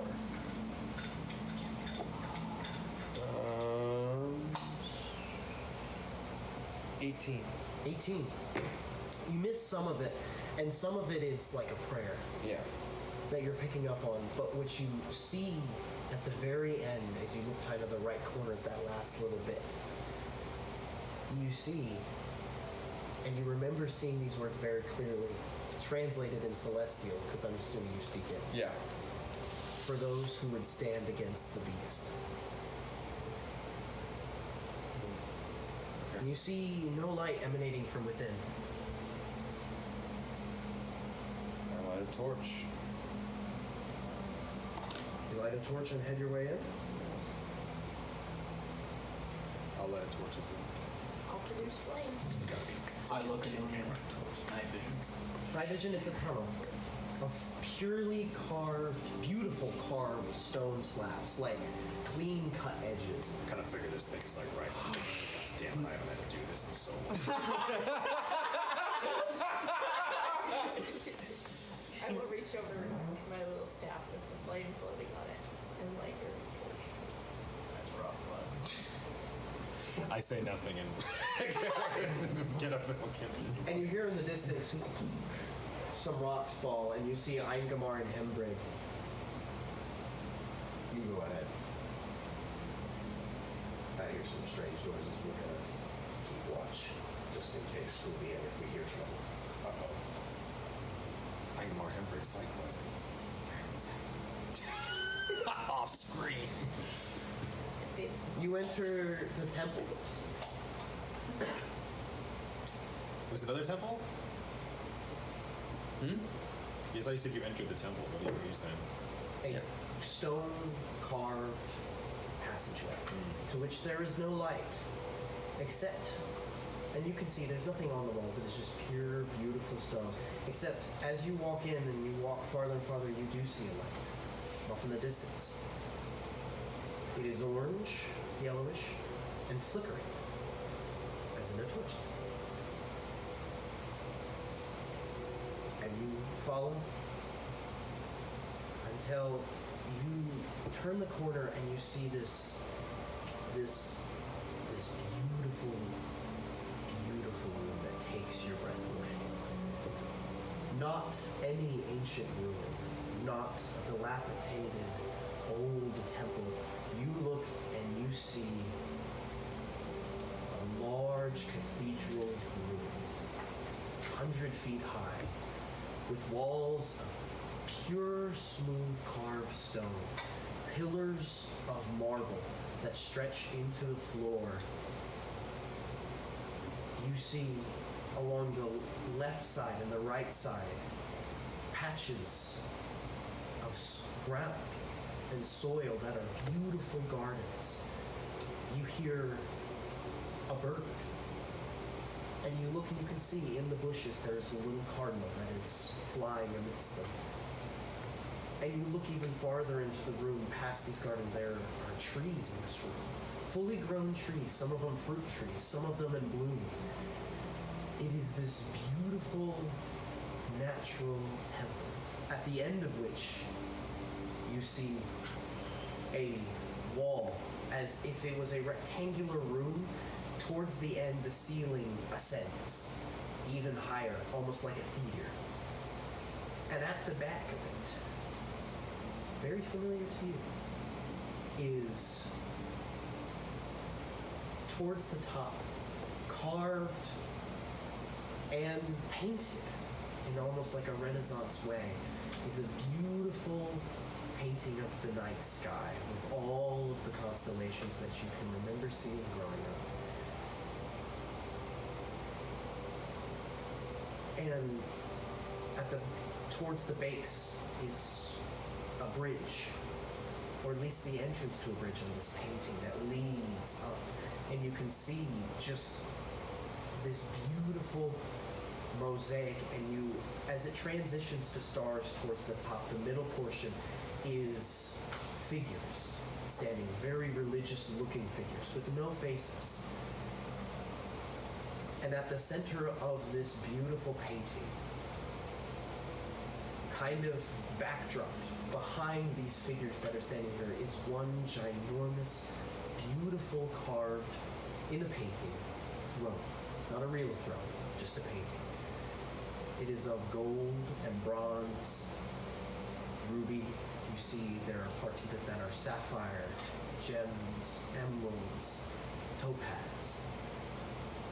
You recognize this immediately. It's almost like you've stepped home for a second. This is a temple of the ancients. One that is of the same beauty as the ones back home, or the ones that you studied. And of the great ancient who sits on the throne. This looks beautiful. The floor is clean. There are braziers of torchlight that are lit.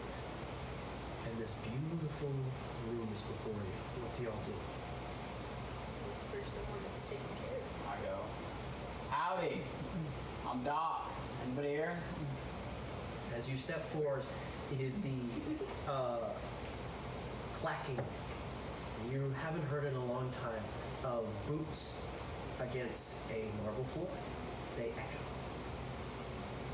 And it isn't long before you hear another set of footsteps. And you hear, and you see a door open towards the back left, and out walks a dwarf, a dark dwarf. Very old looking, although a little spry in his step. He has this very beautiful leather tunic, very simple, kind of like a friar's robe about him. Kind of in usual dwarvish fashion, is a little more hemmed off at the sleeve so you can see his large arms. And he's got a walking stick and kind of walks in. Hello! Howdy. Hello! Oh, it's been a while since we've had visitors. Come in! And you see him walk in. Is he alone? The door closes behind him. Do I recognize any of the iconography? Everyone roll a religion check. Yeah, that's great question. Great freaking question. Natural 20! Dad, God damn! Lord! No, I do not. Natural 20 and I'm proficient. I rolled it, but it landed. What is that? 20 What does it add to? also. Huh? I rolled it when I moved this, but it Oh, landed this 20 You also. have natural 20? I do. Okay, so 24. Yeah, that's So, what is your total adding to your religion? Wait, this was religion? Yes. Okay, I'm an idiot. 23. I thought it was history. 23. 23? Ain't that So, the same thing? you remember and understand these, and you know these. So what I'm about to say, you do know. Doc, however, with your background, you also know them in context. The what are specifically, where would you like me to start? Which part of what would you? I mean, What I just described, is there anything you'd like to start with? For what you recognize or understand? The painting, the room, I would like to know the basics of what they believe in this specific sect. What would be a custom for someone in that sect to do, and then I'd like to know functionally what this place is for. functionally with this place. So, this this is not a sect. This is, in of its purest self, the old church. There are many sects now, but even though there exists, there is the general old church that is the church, what is known as the Church of the Ancients. And looking at the iconography, it is very reminiscent. The general belief is that high above the stars in the sky, watching, and the creators of the world were an order known as the Ancients. They are divine beings of ultimate wisdom, creation, creativity, everything you would generally associate with a benevolent God. And there was a chief among them, known as the Elder, or the Great Ancient, as he is commonly called. He is known as there is very little that is known about. No, the belief is that he is the chieftain, the overseer, if you will, in a business standpoint. I don't know how else to describe it, other than he is the headmost of all life, of all creation, of all that is good, and for some cynics, all that is evil. You know for a fact this faith was the faith of your mentor, who was first in order of the Seraphim, who are the order of the Seraphim are those who serve the angels, and the angels themselves are sent to serve the ancients.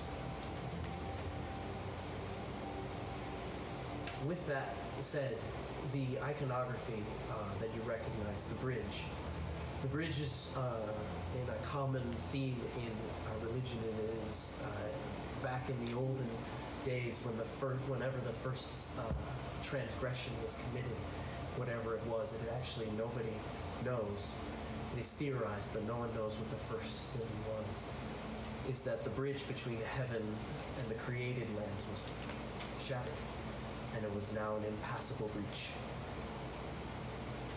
Other symbols, you know that the church of itself is very focused on creation and life. Seemingly, it is custom to keep gardens and maybe pet animals in the sanctuary, as long as it is kept clean and decent. As of what is proper to do in such these places are gone to meditate, to worship, to pray. It is improper of the highest degree to fight, to show violence, to pretty much act indecent. The general command is to enter a state of reverence, even if it is just quiet submission. What was your other questions? The common custom? That was the common custom and religious. What was that last question? You've read about these. Oh. You remember reading specifically, you got a very good book and it very detailed all of these Is things. that guy going to poison us according to the religious custom? It was the what is functionally this type of place for? You don't know. This is the hall. This would function as a church. But you see doors, and you don't know necessarily what else is here. But you know this is a hall of reverence and worship. Hello. How are you? Sorry. I can speak that language. What is it? I don't know. Is it Underdark? I don't think any of y'all picked Underdark, if I remember correctly. unless he's speaking mushroom. I don't think Morel is. Speaking mushroom.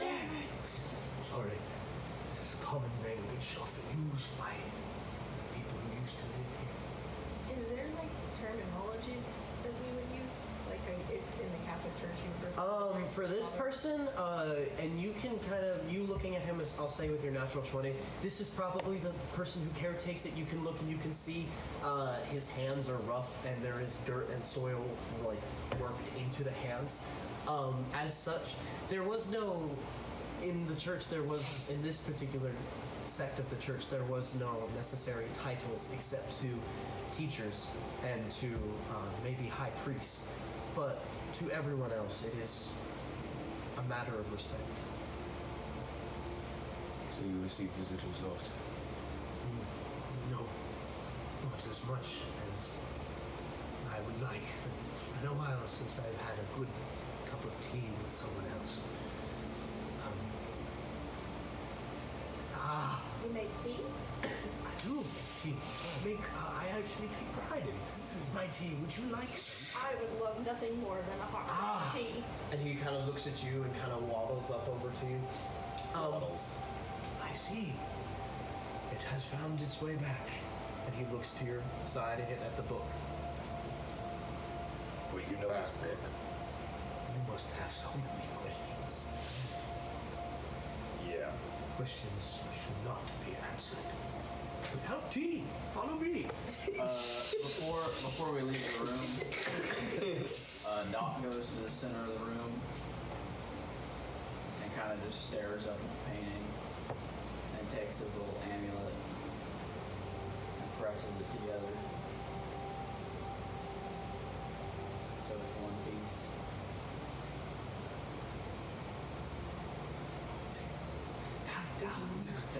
Roll a perception check. I have a question. Yes. So, are we still?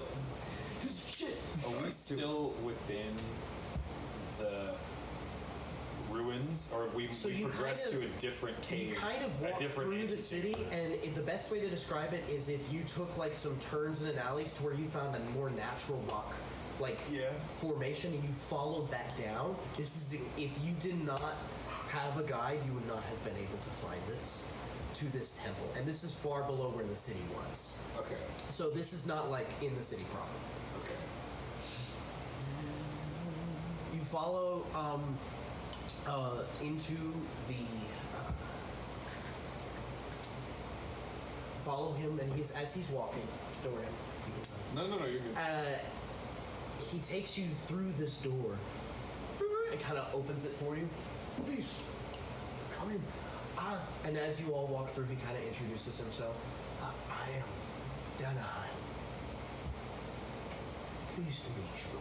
Pleased to meet you. Danaheim. He's very stronger, but a very smaller hand. Danaheim. Morel, honey. Nice to meet you. As stated earlier, Doc.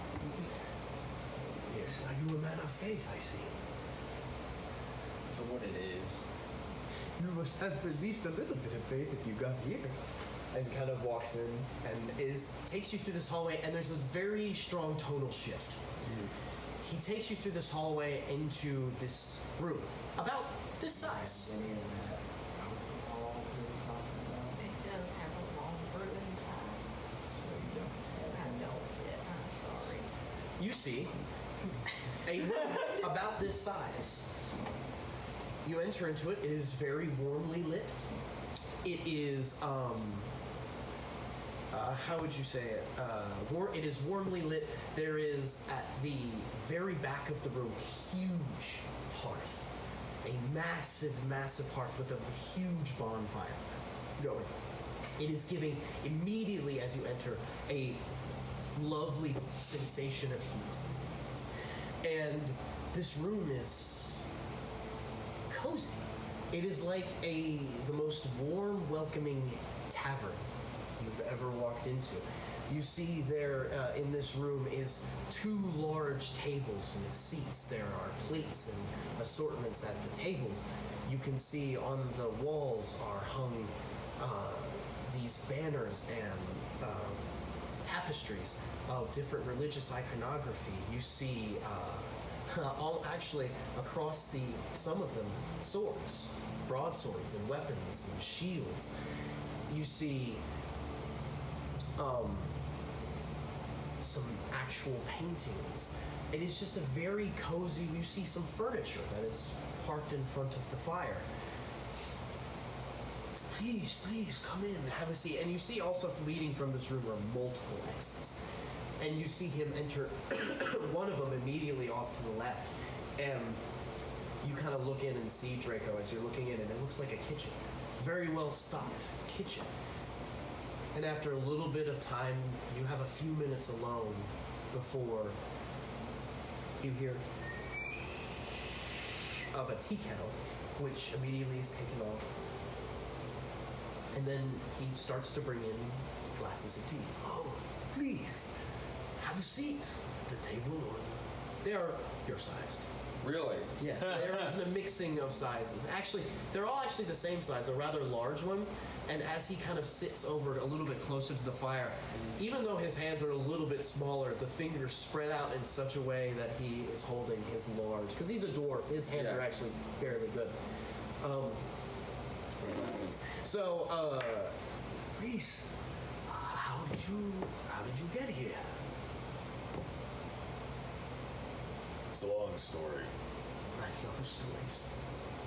Well, essentially, we were at one place, we got attacked, then we fell into a river, and then we intentionally fell into a river, and then we're in another room like this with some lady that wouldn't shut up, and then she was telling us about some prophecy stuff.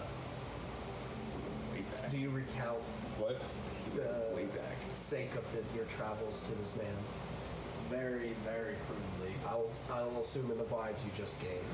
So Oh, sorry, go ahead. I think I pick up on I'm a little hazy on some of the details, but yes, I do think I understand. Excuse me. Well, you're probably wondering what this place is. This place is the temple is the temple, but we call this place the hearth. The hearth was a long time ago home to how do you say it? Call it a guild? No, an order. It was an order a long time ago, founded by the man who wrote that book, if you will. Long time ago. This was, oh goodness gracious, this was before the Great Terror. Oh yes. Of the Leviathans. They received that prophecy was written, and I did tell you a little bit wrong there. It's not the man who wrote the book; it's the first man who carried it, if you will. The man who wrote the book was a prophet. The man who carried it first was his paladin brother. He started an order known as the Vow.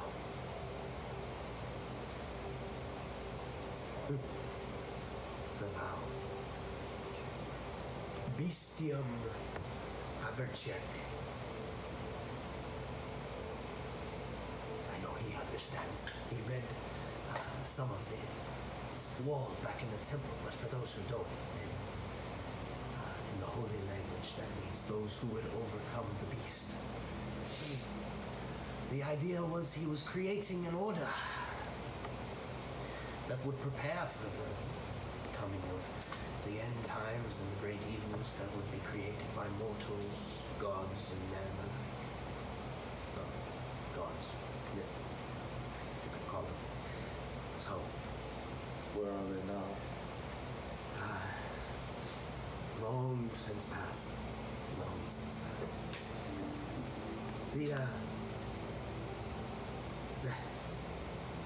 Well, I'm willing to bet. Although betting is assumed outside. Only if it's done improperly. I'm willing to bet you didn't find that book in a very accessible place.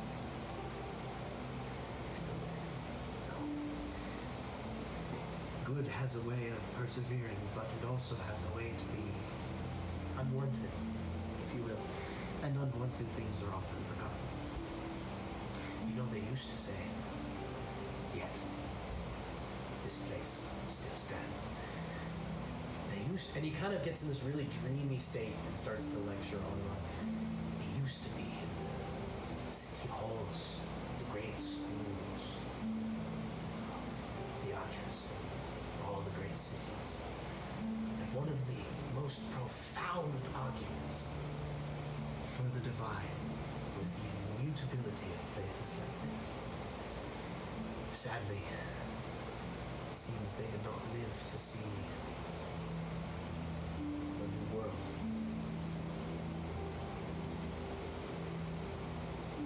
I'm sorry, I used to lecture in these halls way back in the day. I used to pupils and students. Morale is phenomenally grown team. Very, very well grown.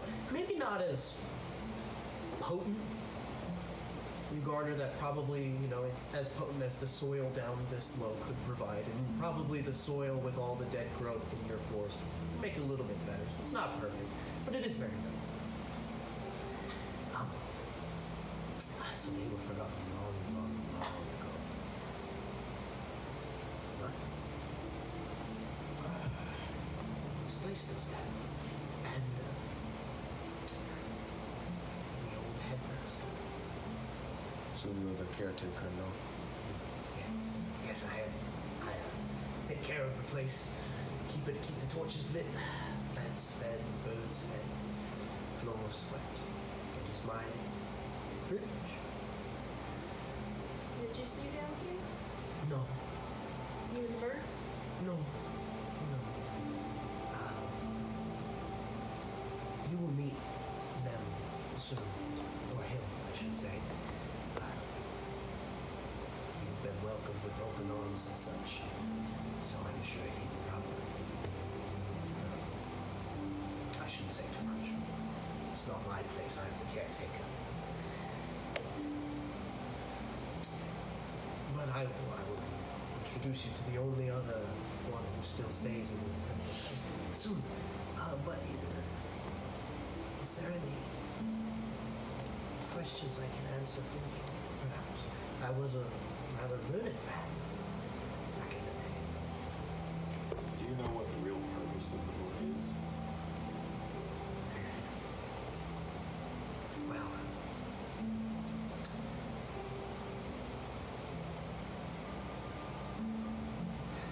it's a very good question. I wish I had you as a student.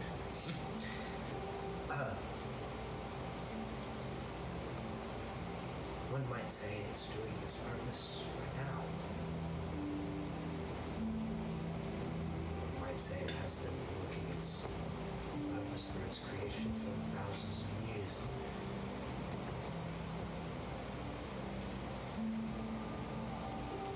I hear that in more recent times, however, it is more relevant.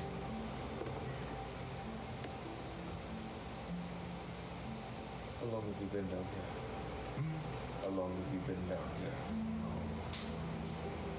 Why keep track of time if you have been given the gift beyond it?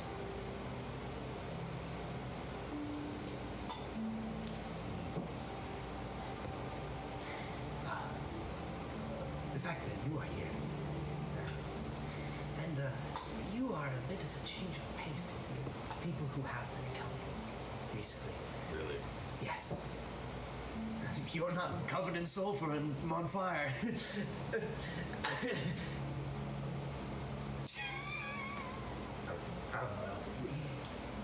about right. Who else has entered the temple? Oh, no one has entered it. They never get past the door, as if they could open it. But they never leave the door either. Such as Evil has an inherent desire to desecrate that which is good. And lesser evils cannot control that desire. It makes for a rather satisfying means of justice. I'm speaking of demons, by the way. I don't want to be too metaphorical. I know that, believe me, who I'm going to introduce you to, he talks in metaphor. Believe me, is sometimes a little straining. So I try and help people understand. Who is it you're introducing us to? I'll let him introduce himself. Can I give you a tour, perhaps, of this place? So, I mean, I guess. I can see it, you're interested, even though you're aloof demeanor. And he kind of gets walking away. Look this way. Actually, you all stay here for a minute. Would you accompany me to the kitchen, please? All right. He's about to invite you to Sunday dance. Apparently. No. He takes you in, and then a few of our cups to carry. look at this.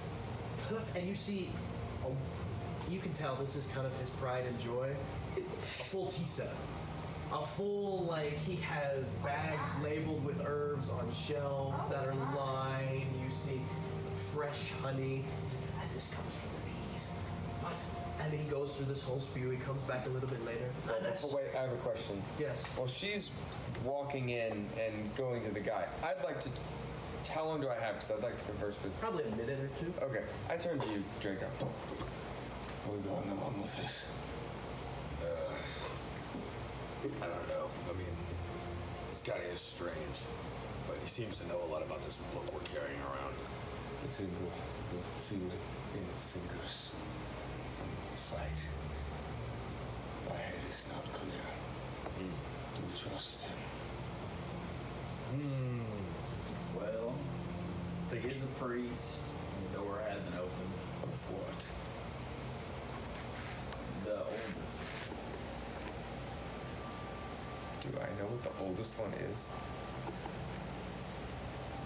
It's his terminology. Gotcha. Okay. Like, you know how, like,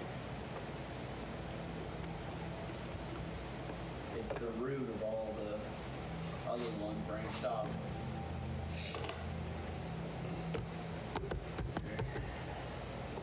And this place is like the temple from before now. Yeah, The mountain. similar to now. I'll tell you one thing. I don't like how vague he's being about his friend he's going to introduce us to. Well, I mean, if we have to let someone's head off. And that's black tea.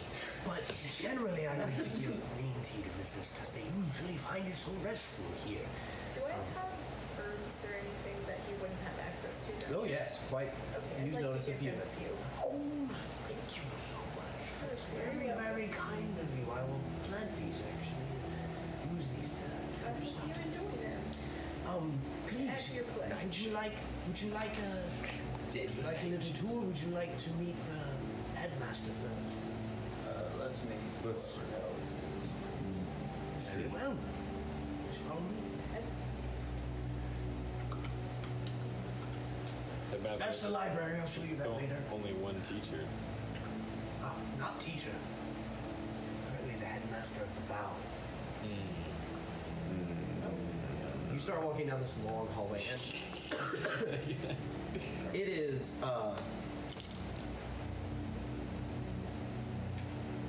it is painfully slow for him. You're all behind him too as he's kind of walking down this one-person hallway until he gets to kind of an open foyer stone area where you see a couple doors, but one that is definitely this strong inlaid ivory white door with gold.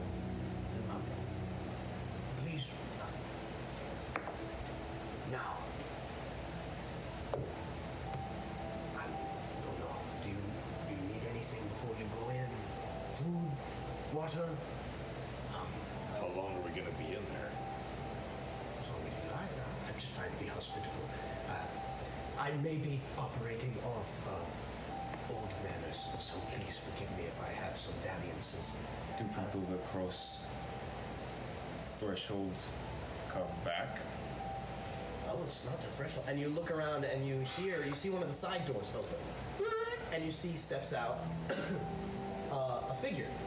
A little bit shocking for you at first, but you catch yourself in a split instance to not show the emotion. You see a about 6 foot tall figure of a little bit thinnish build, very fine white robes, and this is a new sight for you three.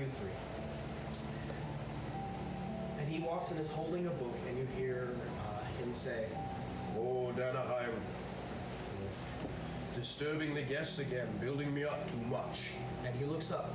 His entire face is covered by a pure bronze helmet that is faceless. You've seen it before, a similar helmet. And he kind of closes the book. Well. Good day. Howdy, I'm Doc. Nice to meet you. I know. He kind of has his hands a little bit back. Rust, there's something tickling the back of your brain, something familiar about that voice. Not that voice specifically, but some aspect about it. Okay. And you see, this room is incredibly well lit. And Draco, if the first maybe disturbing thing you see, you look up and you see the source of light. And it's about a 50-foot tall square chamber, at the top of which is a massive statue of a four-winged individual, similar to the other angelic symbolism you've seen, who is wielding a flaming sword. And the sword is actually on fire and is the source of the light for this room. Featureless, but an angelic figure. Please. Can I use divine sense, or is that something that's very like? No. "Ah, I saw it!" No, Like, you can use divine sense. Okay. Use divine sense. The smell of tea that was on your nose, and that sweet smell of fresh made honey okay. reaches your nose, and you feel the essence of celestial nature. Okay. Opens the door.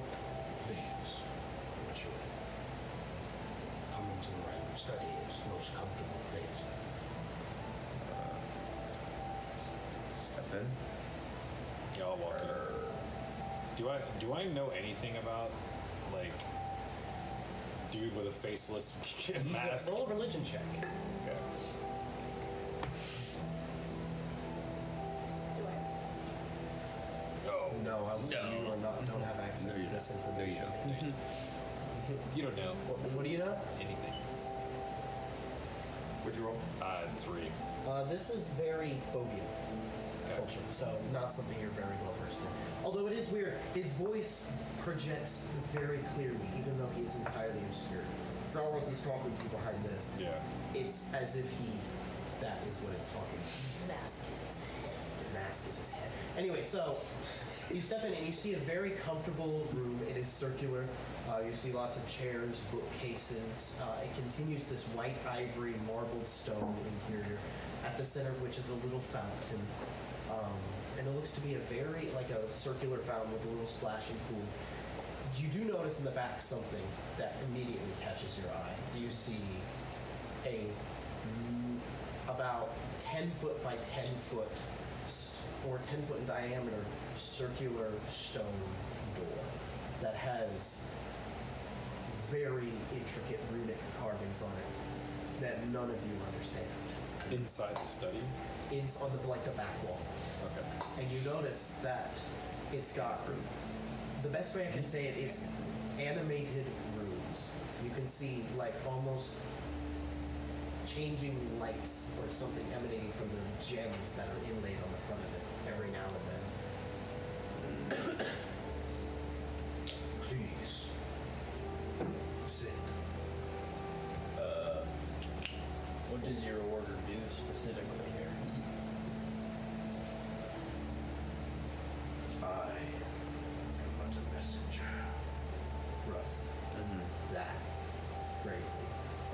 messenger. You for a moment have a visceral flashback to the last time you saw a figure with a cloaked face telling you he was a messenger. You were standing on a cut bridge. Holding a full angelic form. Okay. And there is a moment of that guttural dread. It stays. It's not gone, but it is like, oh. Oh. Oh. Oh. Okay. Gotcha. What? I am but a messenger, a keeper of the parts yet to play. You have found your way, and the book has found its way back. I'm sure that I told you that the brother of the man who wrote this book started the order of those who would stand against the great beast. Yep. So, what's your message? Or who's it for?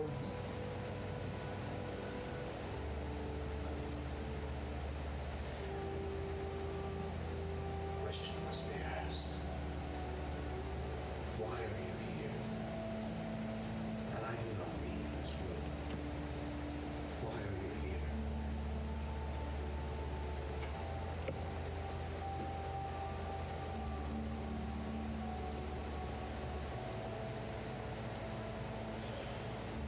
It seems like we've kind of been put together to achieve some larger goal. And yet, And he begins to like walk around. in a world that tears itself apart, full of evil, corruption, and death, why would six strangers, band together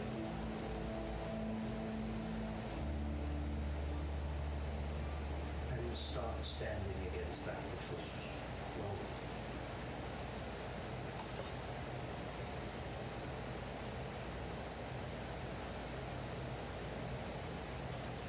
Will the rest of these survive?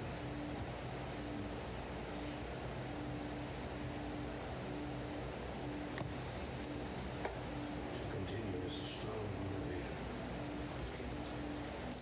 To answer your question, Doc, I am here to help those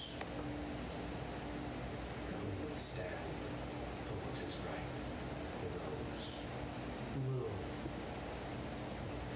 conquer 1,000-foot mountain by 100 tiny steps. I am here to impart messages given to me. They are not created by me. And to equip as best as can be.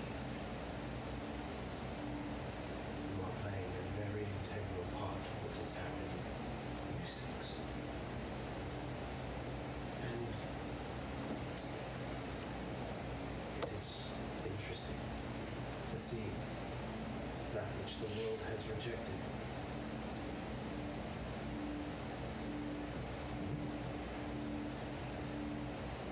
A forest burned, hurt lives of innocence lost, true tragedy, even purpose and family. And forced to run from an evil that they tell is too strong for you. Have you always been here, messenger? I have always been a messenger. I have not always been here. But I am vigilance.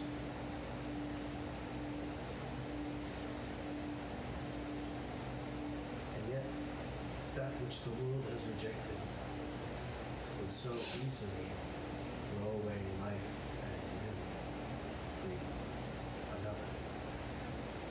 Something that is missing in the world. Very well. I will speak plainly for the hour. And you hear his voice shift to a more booming. The hour grows near. The hour of the final trial. You bear ashes, yes, already. You are not here. But I sense and see that they are at the door. You are in a race. A race to forge something. To acquire these artifacts. Then take them from those who have already claimed them. He kind of turns around and is looking now at the door, and you can see at the door there are 5 large gems inlaid in. And he kind of runs his fingers along one. You have one.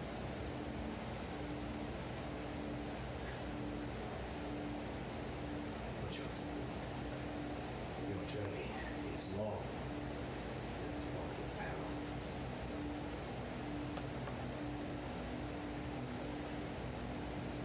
Spirit, is there enough time? With every moment that passes, the world crumbles. The villages burn. The darkness increases.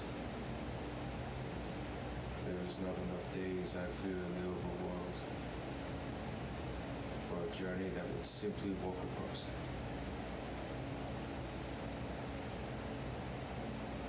I will tell you, rescue host.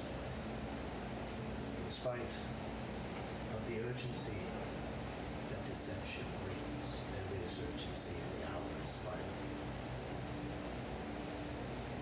But rest with this knowledge.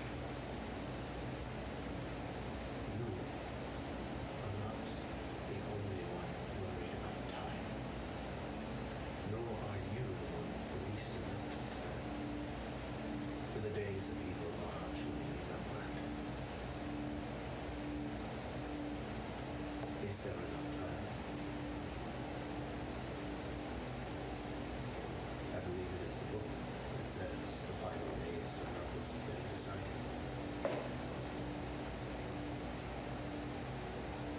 The Father will not change. And his character works in your favor, should you walk the path of righteousness. So is that the message you have for us? That we need to find 4 more of these objects? I never said I had a message for you, but the question has been on your minds. Messages I have for each of you are not to be prophetic words.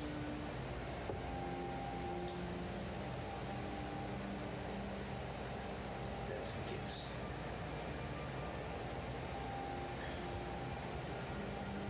You know, many people in the olden days before the Leviathans were sent found it incredibly hard to believe that the servants of the Most High would walk the earth, and yet demons walk it. And they seem to forget that there are 2 sides to what was the unseen.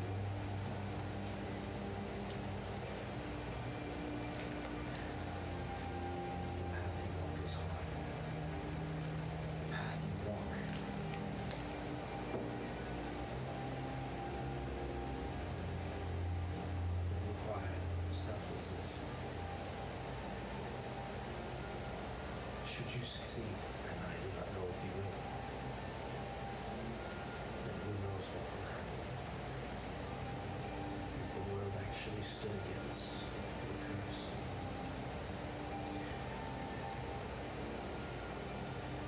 There are many things, lessons you must learn, but these are lessons that cannot be learned by being told. If that were the case, then there would be no books. There would only be preachers. There are some lessons that have to be walked, have to be discovered.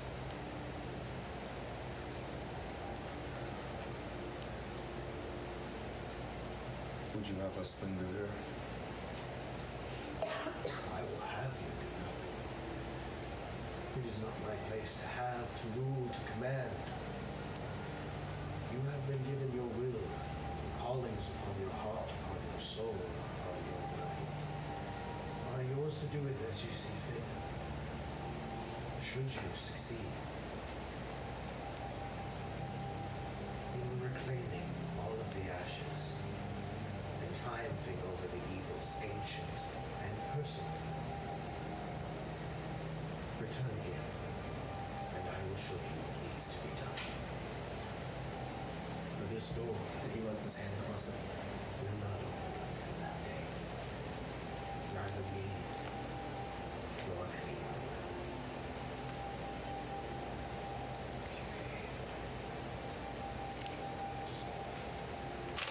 will. And as he's speaking to you, there is something that is stirring in all of you. It is like the poetic Edda, except this is what can only be described as healing. You feel almost as if you've been talking to the mentor, to someone you love and trust.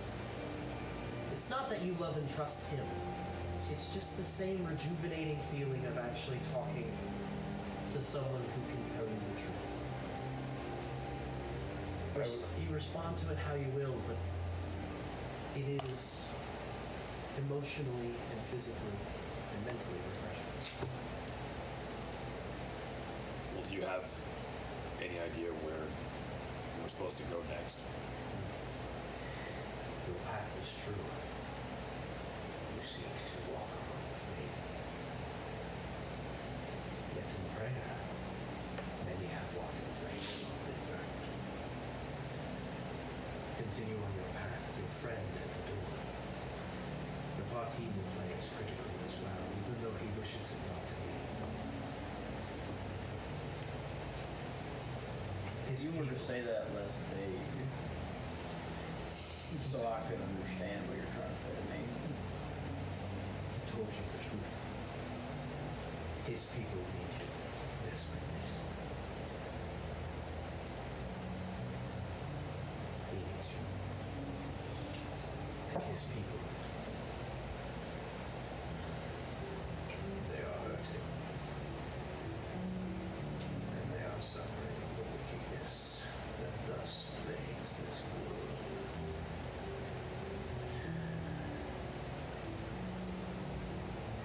You seek to walk and take the gem of hellfire out of the hands of those condemned forever be damned. That is where you walk. From there, your path will lead you. That makes a lot more sense. But faith would not be faith. All was said in plain speak. I have already told Yanaheim.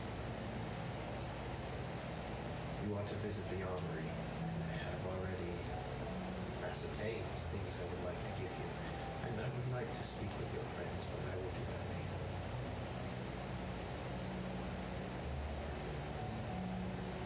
They will not be punished for taking the time to do that self-respectation. After all, I'm sure this is a refreshment, as the last temple you were in did not go so well when you left, did it? What was the last temple we're in? The Temple of the Sanctum. You thought it went pretty well. It was a pit feed in 2 strokes. Oh, that's right. That's right. Sorry. I was like, sorry. He turns around and kind of walks over to you and gives you each a key. Actually, no, sorry, not a key. A bell. No. Different thing. It is a key. It's a key. Spell keys. It was lagging out. It's like when you switch your Lego characters, like. Yeah. Should you need to return to the hearth, open the door of this key. You may find rest. You may find food. Anaheim is a very good cook. From what I know. What are you doing? Or that. And then you may return from whence you came. Or perhaps Anaheim will show you the ways of reaching other places from this path. Many years ago, it served faithful followers who needed to be. At many people's side at once. The curse has been running far too long. Your generation is not the first that you suffer by it, so.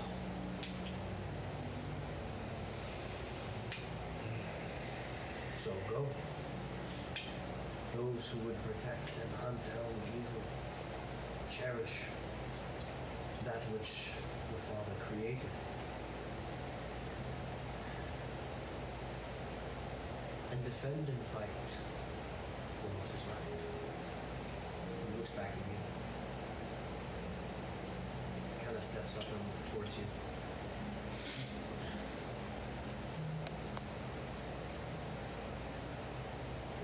I'm sorry. And you kind of looks up at you. I'm sorry.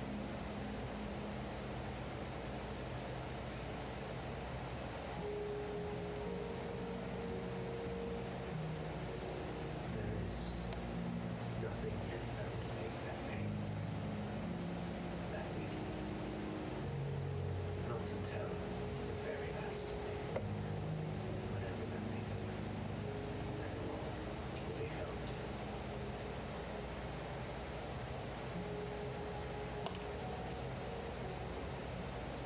But I do beat you with this.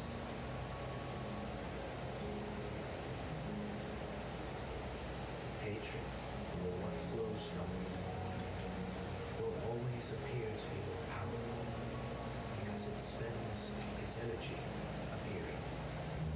It is not true strength. True strength is not just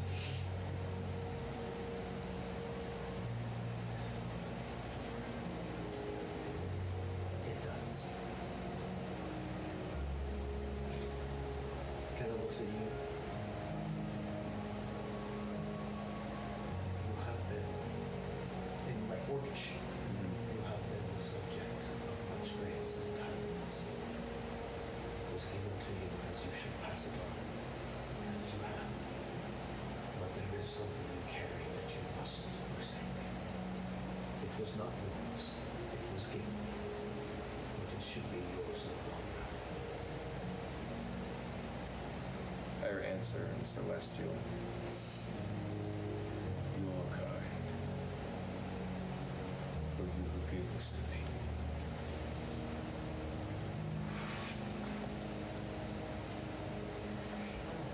You give nothing. Then what are you? Messengers. Of what?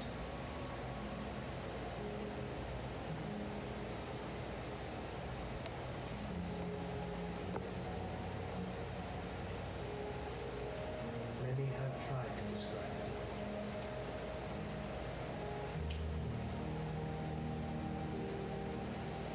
My favorite interpretation was to say love.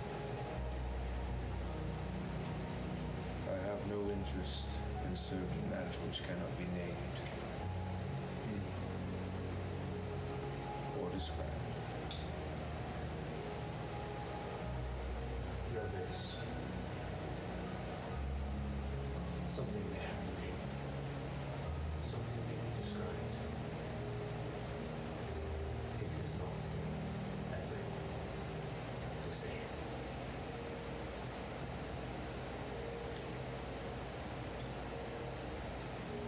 I am a servant just like you of faith.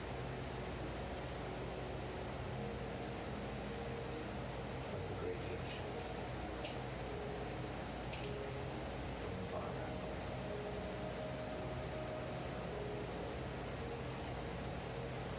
And that is who I am. And who you choose to be, and what you have done, or will do with the faith you have been given, time will tell, and the forge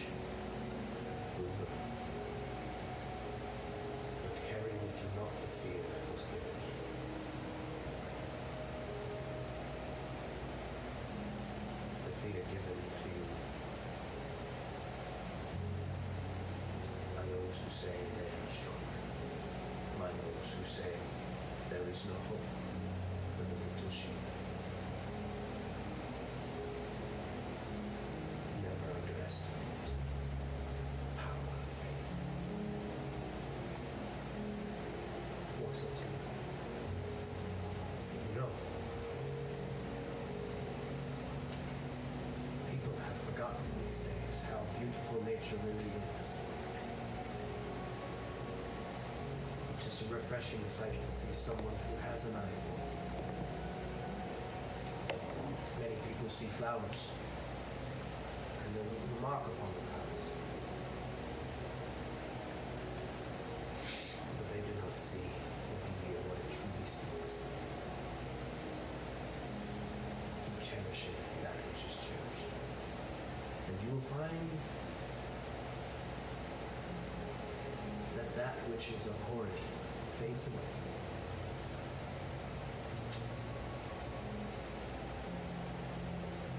I bid you all good luck.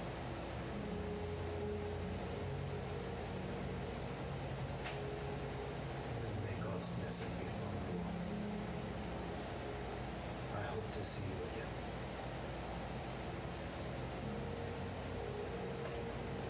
Doc gets up and moves through. I turn and leave you.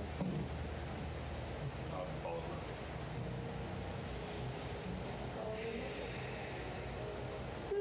How about at a dock? Where are we going? Well, first we're gonna see what the hell this armory is. You know, this was all very enlightening and, You shut the door behind you. Oh, how did it go?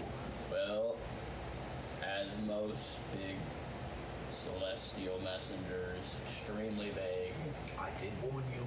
extremely long-winded. And then he said lots of words. He changed languages halfway through. That was really confusing to keep up with. I do that too. Just confusing. But, yeah. You have something for us. Yes, We must go quickly. We don't Yes. have time to linger. dare I say, the hour has come for you to leave so soon. Very well. Come quickly. Follow me. And he hobbles off, and he takes you through the room until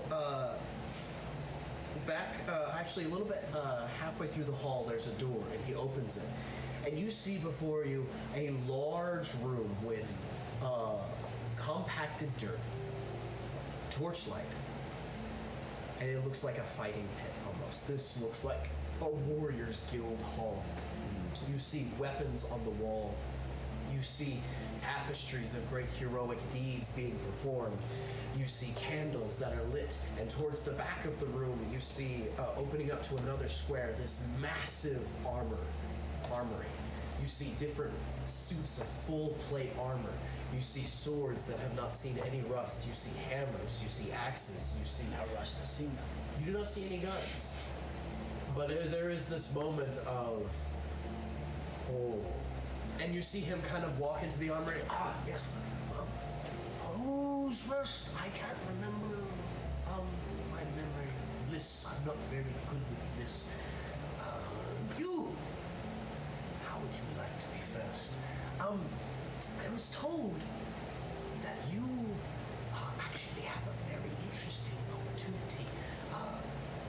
These weapons, As you see, and there is a vast assortment of the most beautiful made weapons you can see. which one would you like? From this selection.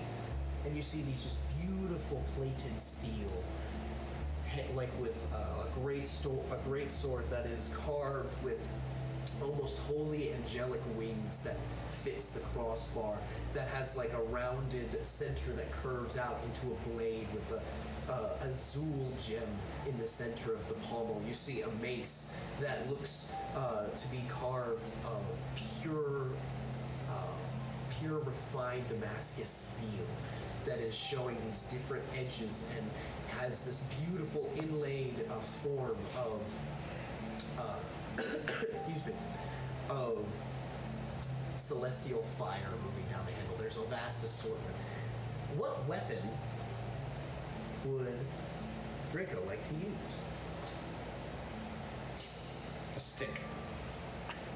2 sticks. 2 sticks. Even better. Just right. I will have you Big give ball. me a type. Yeah. And I'll give you a description to you to see if you like it. Okay. Well, I want to be a little partial to the blacksmith over here as far as the weapon crafting goes. These look phenomenal. Now we're talking. It's the equivalent of walking in a master class of smithing. These look absolutely beautiful. You could see a forge over on the side of the room that is still lit. It looks phenomenal. These weapons, you kind of pick one up and test it. They are perfectly weighted. I'd like it, but I'm never gonna beat it, so go for it. I'm never gonna beat it. That's wild, dude. Are there any? Are there thinking black? There you go. Does it come in black? Are there any ranged weapons? There are crossbows and bows. Okay. What does a crossbow look like? So, You can't use it. Just What do you mean? you're it's dex based, and it doesn't benefit from anything. From you range. go over and you pick up a crossbow. It looks to be a simple but well-crafted make. It's got the little boot handle at the front and a very deep, rich oak wood bar that is reinforced by iron with the... it doesn't have like a gun handle. It has the more latch. And as you're kind of playing with it, it doesn't feel like it used to. Almost like your fingers are a little bit slower and clunkier. You even fight without your magic? Well, you're looking. How about who would like to go next?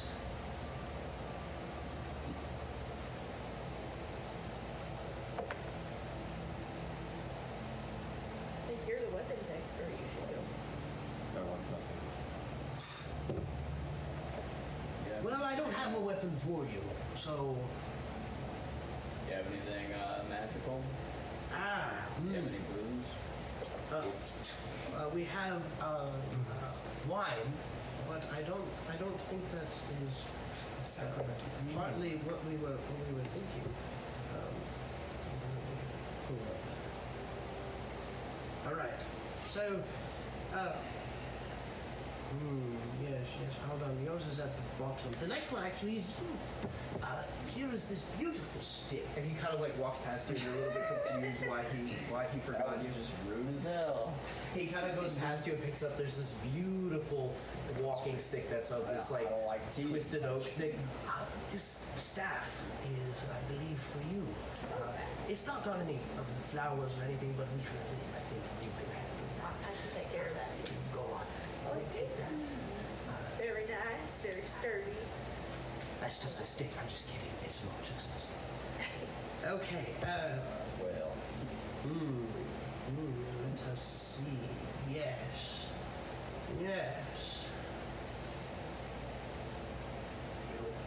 you have anything practical? Not everything in here is practical. Sticks are very practical. They are indeed very, very practical.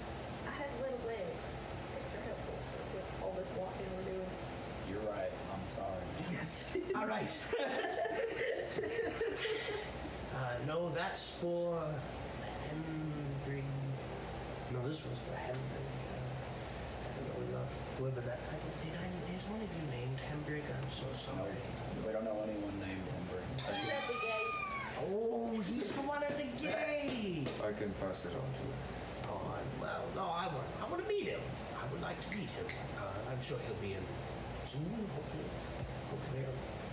Anyway, all right. Can I examine the greatsword? You can. So you gotta go over and pick it up. It is very well weighted, pure steel. And you actually see two. The second one you pick up is it's a sword, but it's a little bit of a mix with a Zwalhander, I think is how you pronounce it, where it is a massive hilt with like a long, wide crossbar, and it the crossbar kind of goes, but also into another handle that is in the front, with a second smaller crossbar that cues into a very, very thick steel blade. The second handle part is kind of leather wrapped around this steel blade, useful for the grabbing and pushing, or just a more massive sword. It is about 7 feet long. Or, yes, about 7 feet long. It is a huge sword. It feels delightful. It feels wonderful. Okay. And how is it? Is it? I know you said the one sword was kind of adorned with like there was a gem. Mm-hmm. It is a more. It has a winged pommel that has a blue gem in the center with a thick handle that kind of goes into about a 6 foot long blade that is thicker in the middle and kind of thins out towards the edges. I'm gonna take the 7-footer. I'm gonna hold up my rusty. Could do be an upgrade. Oh, you can just throw that in the forge. Want to take a? Is there room in here to like take a practice swing or? Yes, or? the fighting pit that you just came from. Okay. You can. I'll say you can go in there and start. Do you know what you're doing with that, Drago? It's not a farming tool. I'd like to attempt to boastfully swing this sword. Roll 2 attacks. Make him reckless so Doc can hit you easier.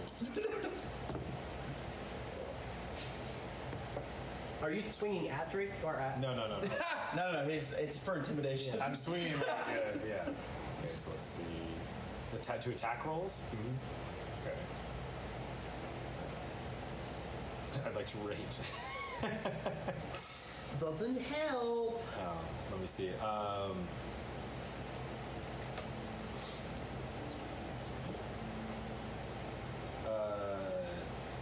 19 and 12.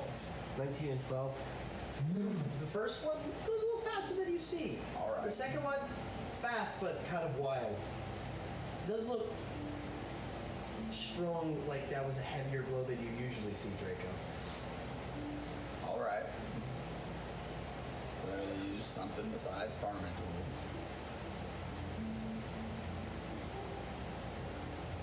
tools. Anyway, here you go. We found it here.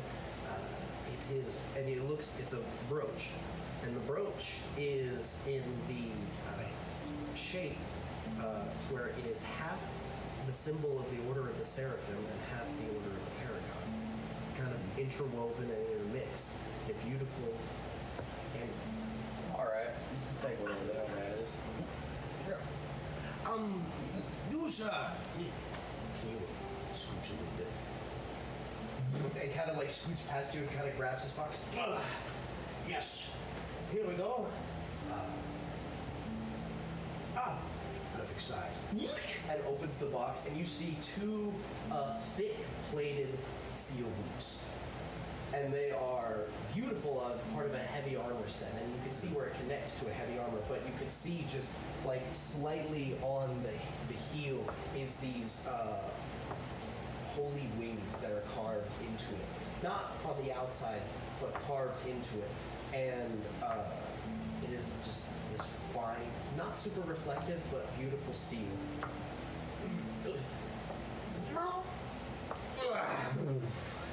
Those are for you. Does it match up with like everything else in the room? It looks like plate. It looks a little bit different, a little bit more ornate. Not ornate, more finely made. So, would you say, Dungeon Master, that this is reflective of like the way the Order is crafting things, or this is just a little bit different?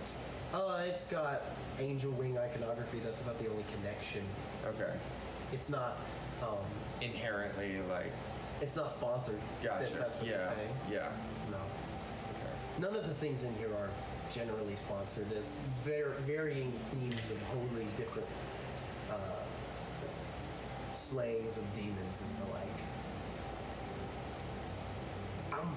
You can try them out. Have a little fun with that. Also, if you like, before you go, I can give you the tool. I haven't given anybody a tour in a really long time. I'd love to give you. All right, we'll take the tour. Well, you can. Why would you agree to the tour? What did you say? Why would you agree to the tour? Well, you haven't seen the Know Your Enemy Hall or the library or anything much. You know, I feel like that's. Is there anything of use to us? People are actively dying, and I have no desire to stay here while I could be helping. You might find something useful in the Know Your Enemy. Or I believe that pertains to.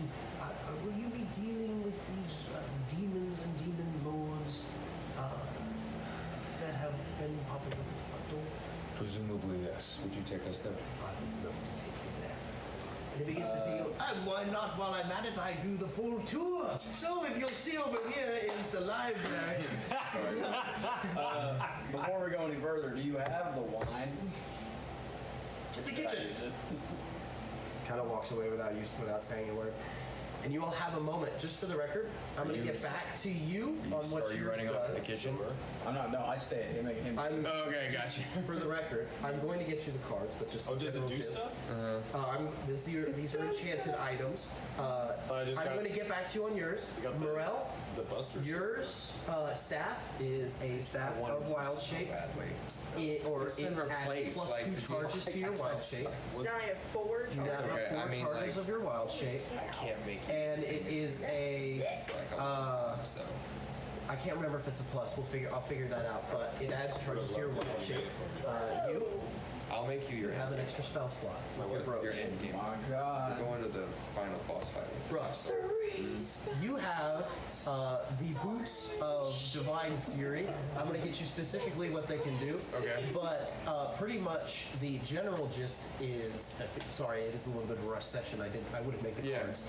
What? You can sacrifice your whole movement and pick a point within a certain radius to teleport descending from the heavens in holy fury on such point. Plunging attack boots.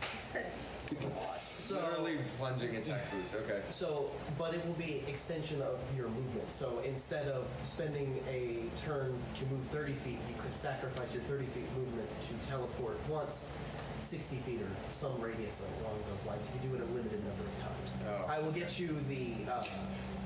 number of times. So Gotcha. whatnot. Is the sect of your order on your shield? Yes, it is. Presumably, yes. Yes, it is. It is the order of the And match. I don't think you would recognize it, right? We have tried. He has heard of it, Okay. but there is little that is released about it. Gotcha. You can pretty much. I know it's you a can sect. know. Yeah, Yeah. you know it's a sect because also you can know that like the zealots. You can know about an order. You just don't know like what they're about. You know? So he has heard it, but there has not been. Gotcha. When he walks out of the room, Doc turns to Rust. How in the hell do you not know what the ancient one is? That shield. The shield. The shield of the Bastions.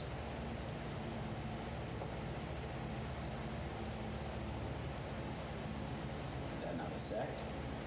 A sect of what? This? This is religious order, no? A church, a temple. Isn't that?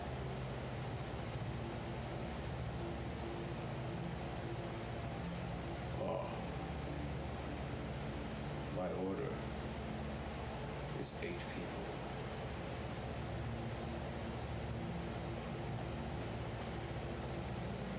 Not a church.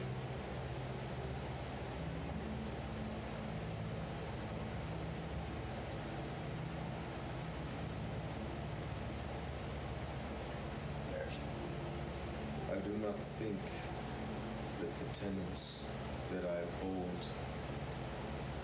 fall categorically into something you would know.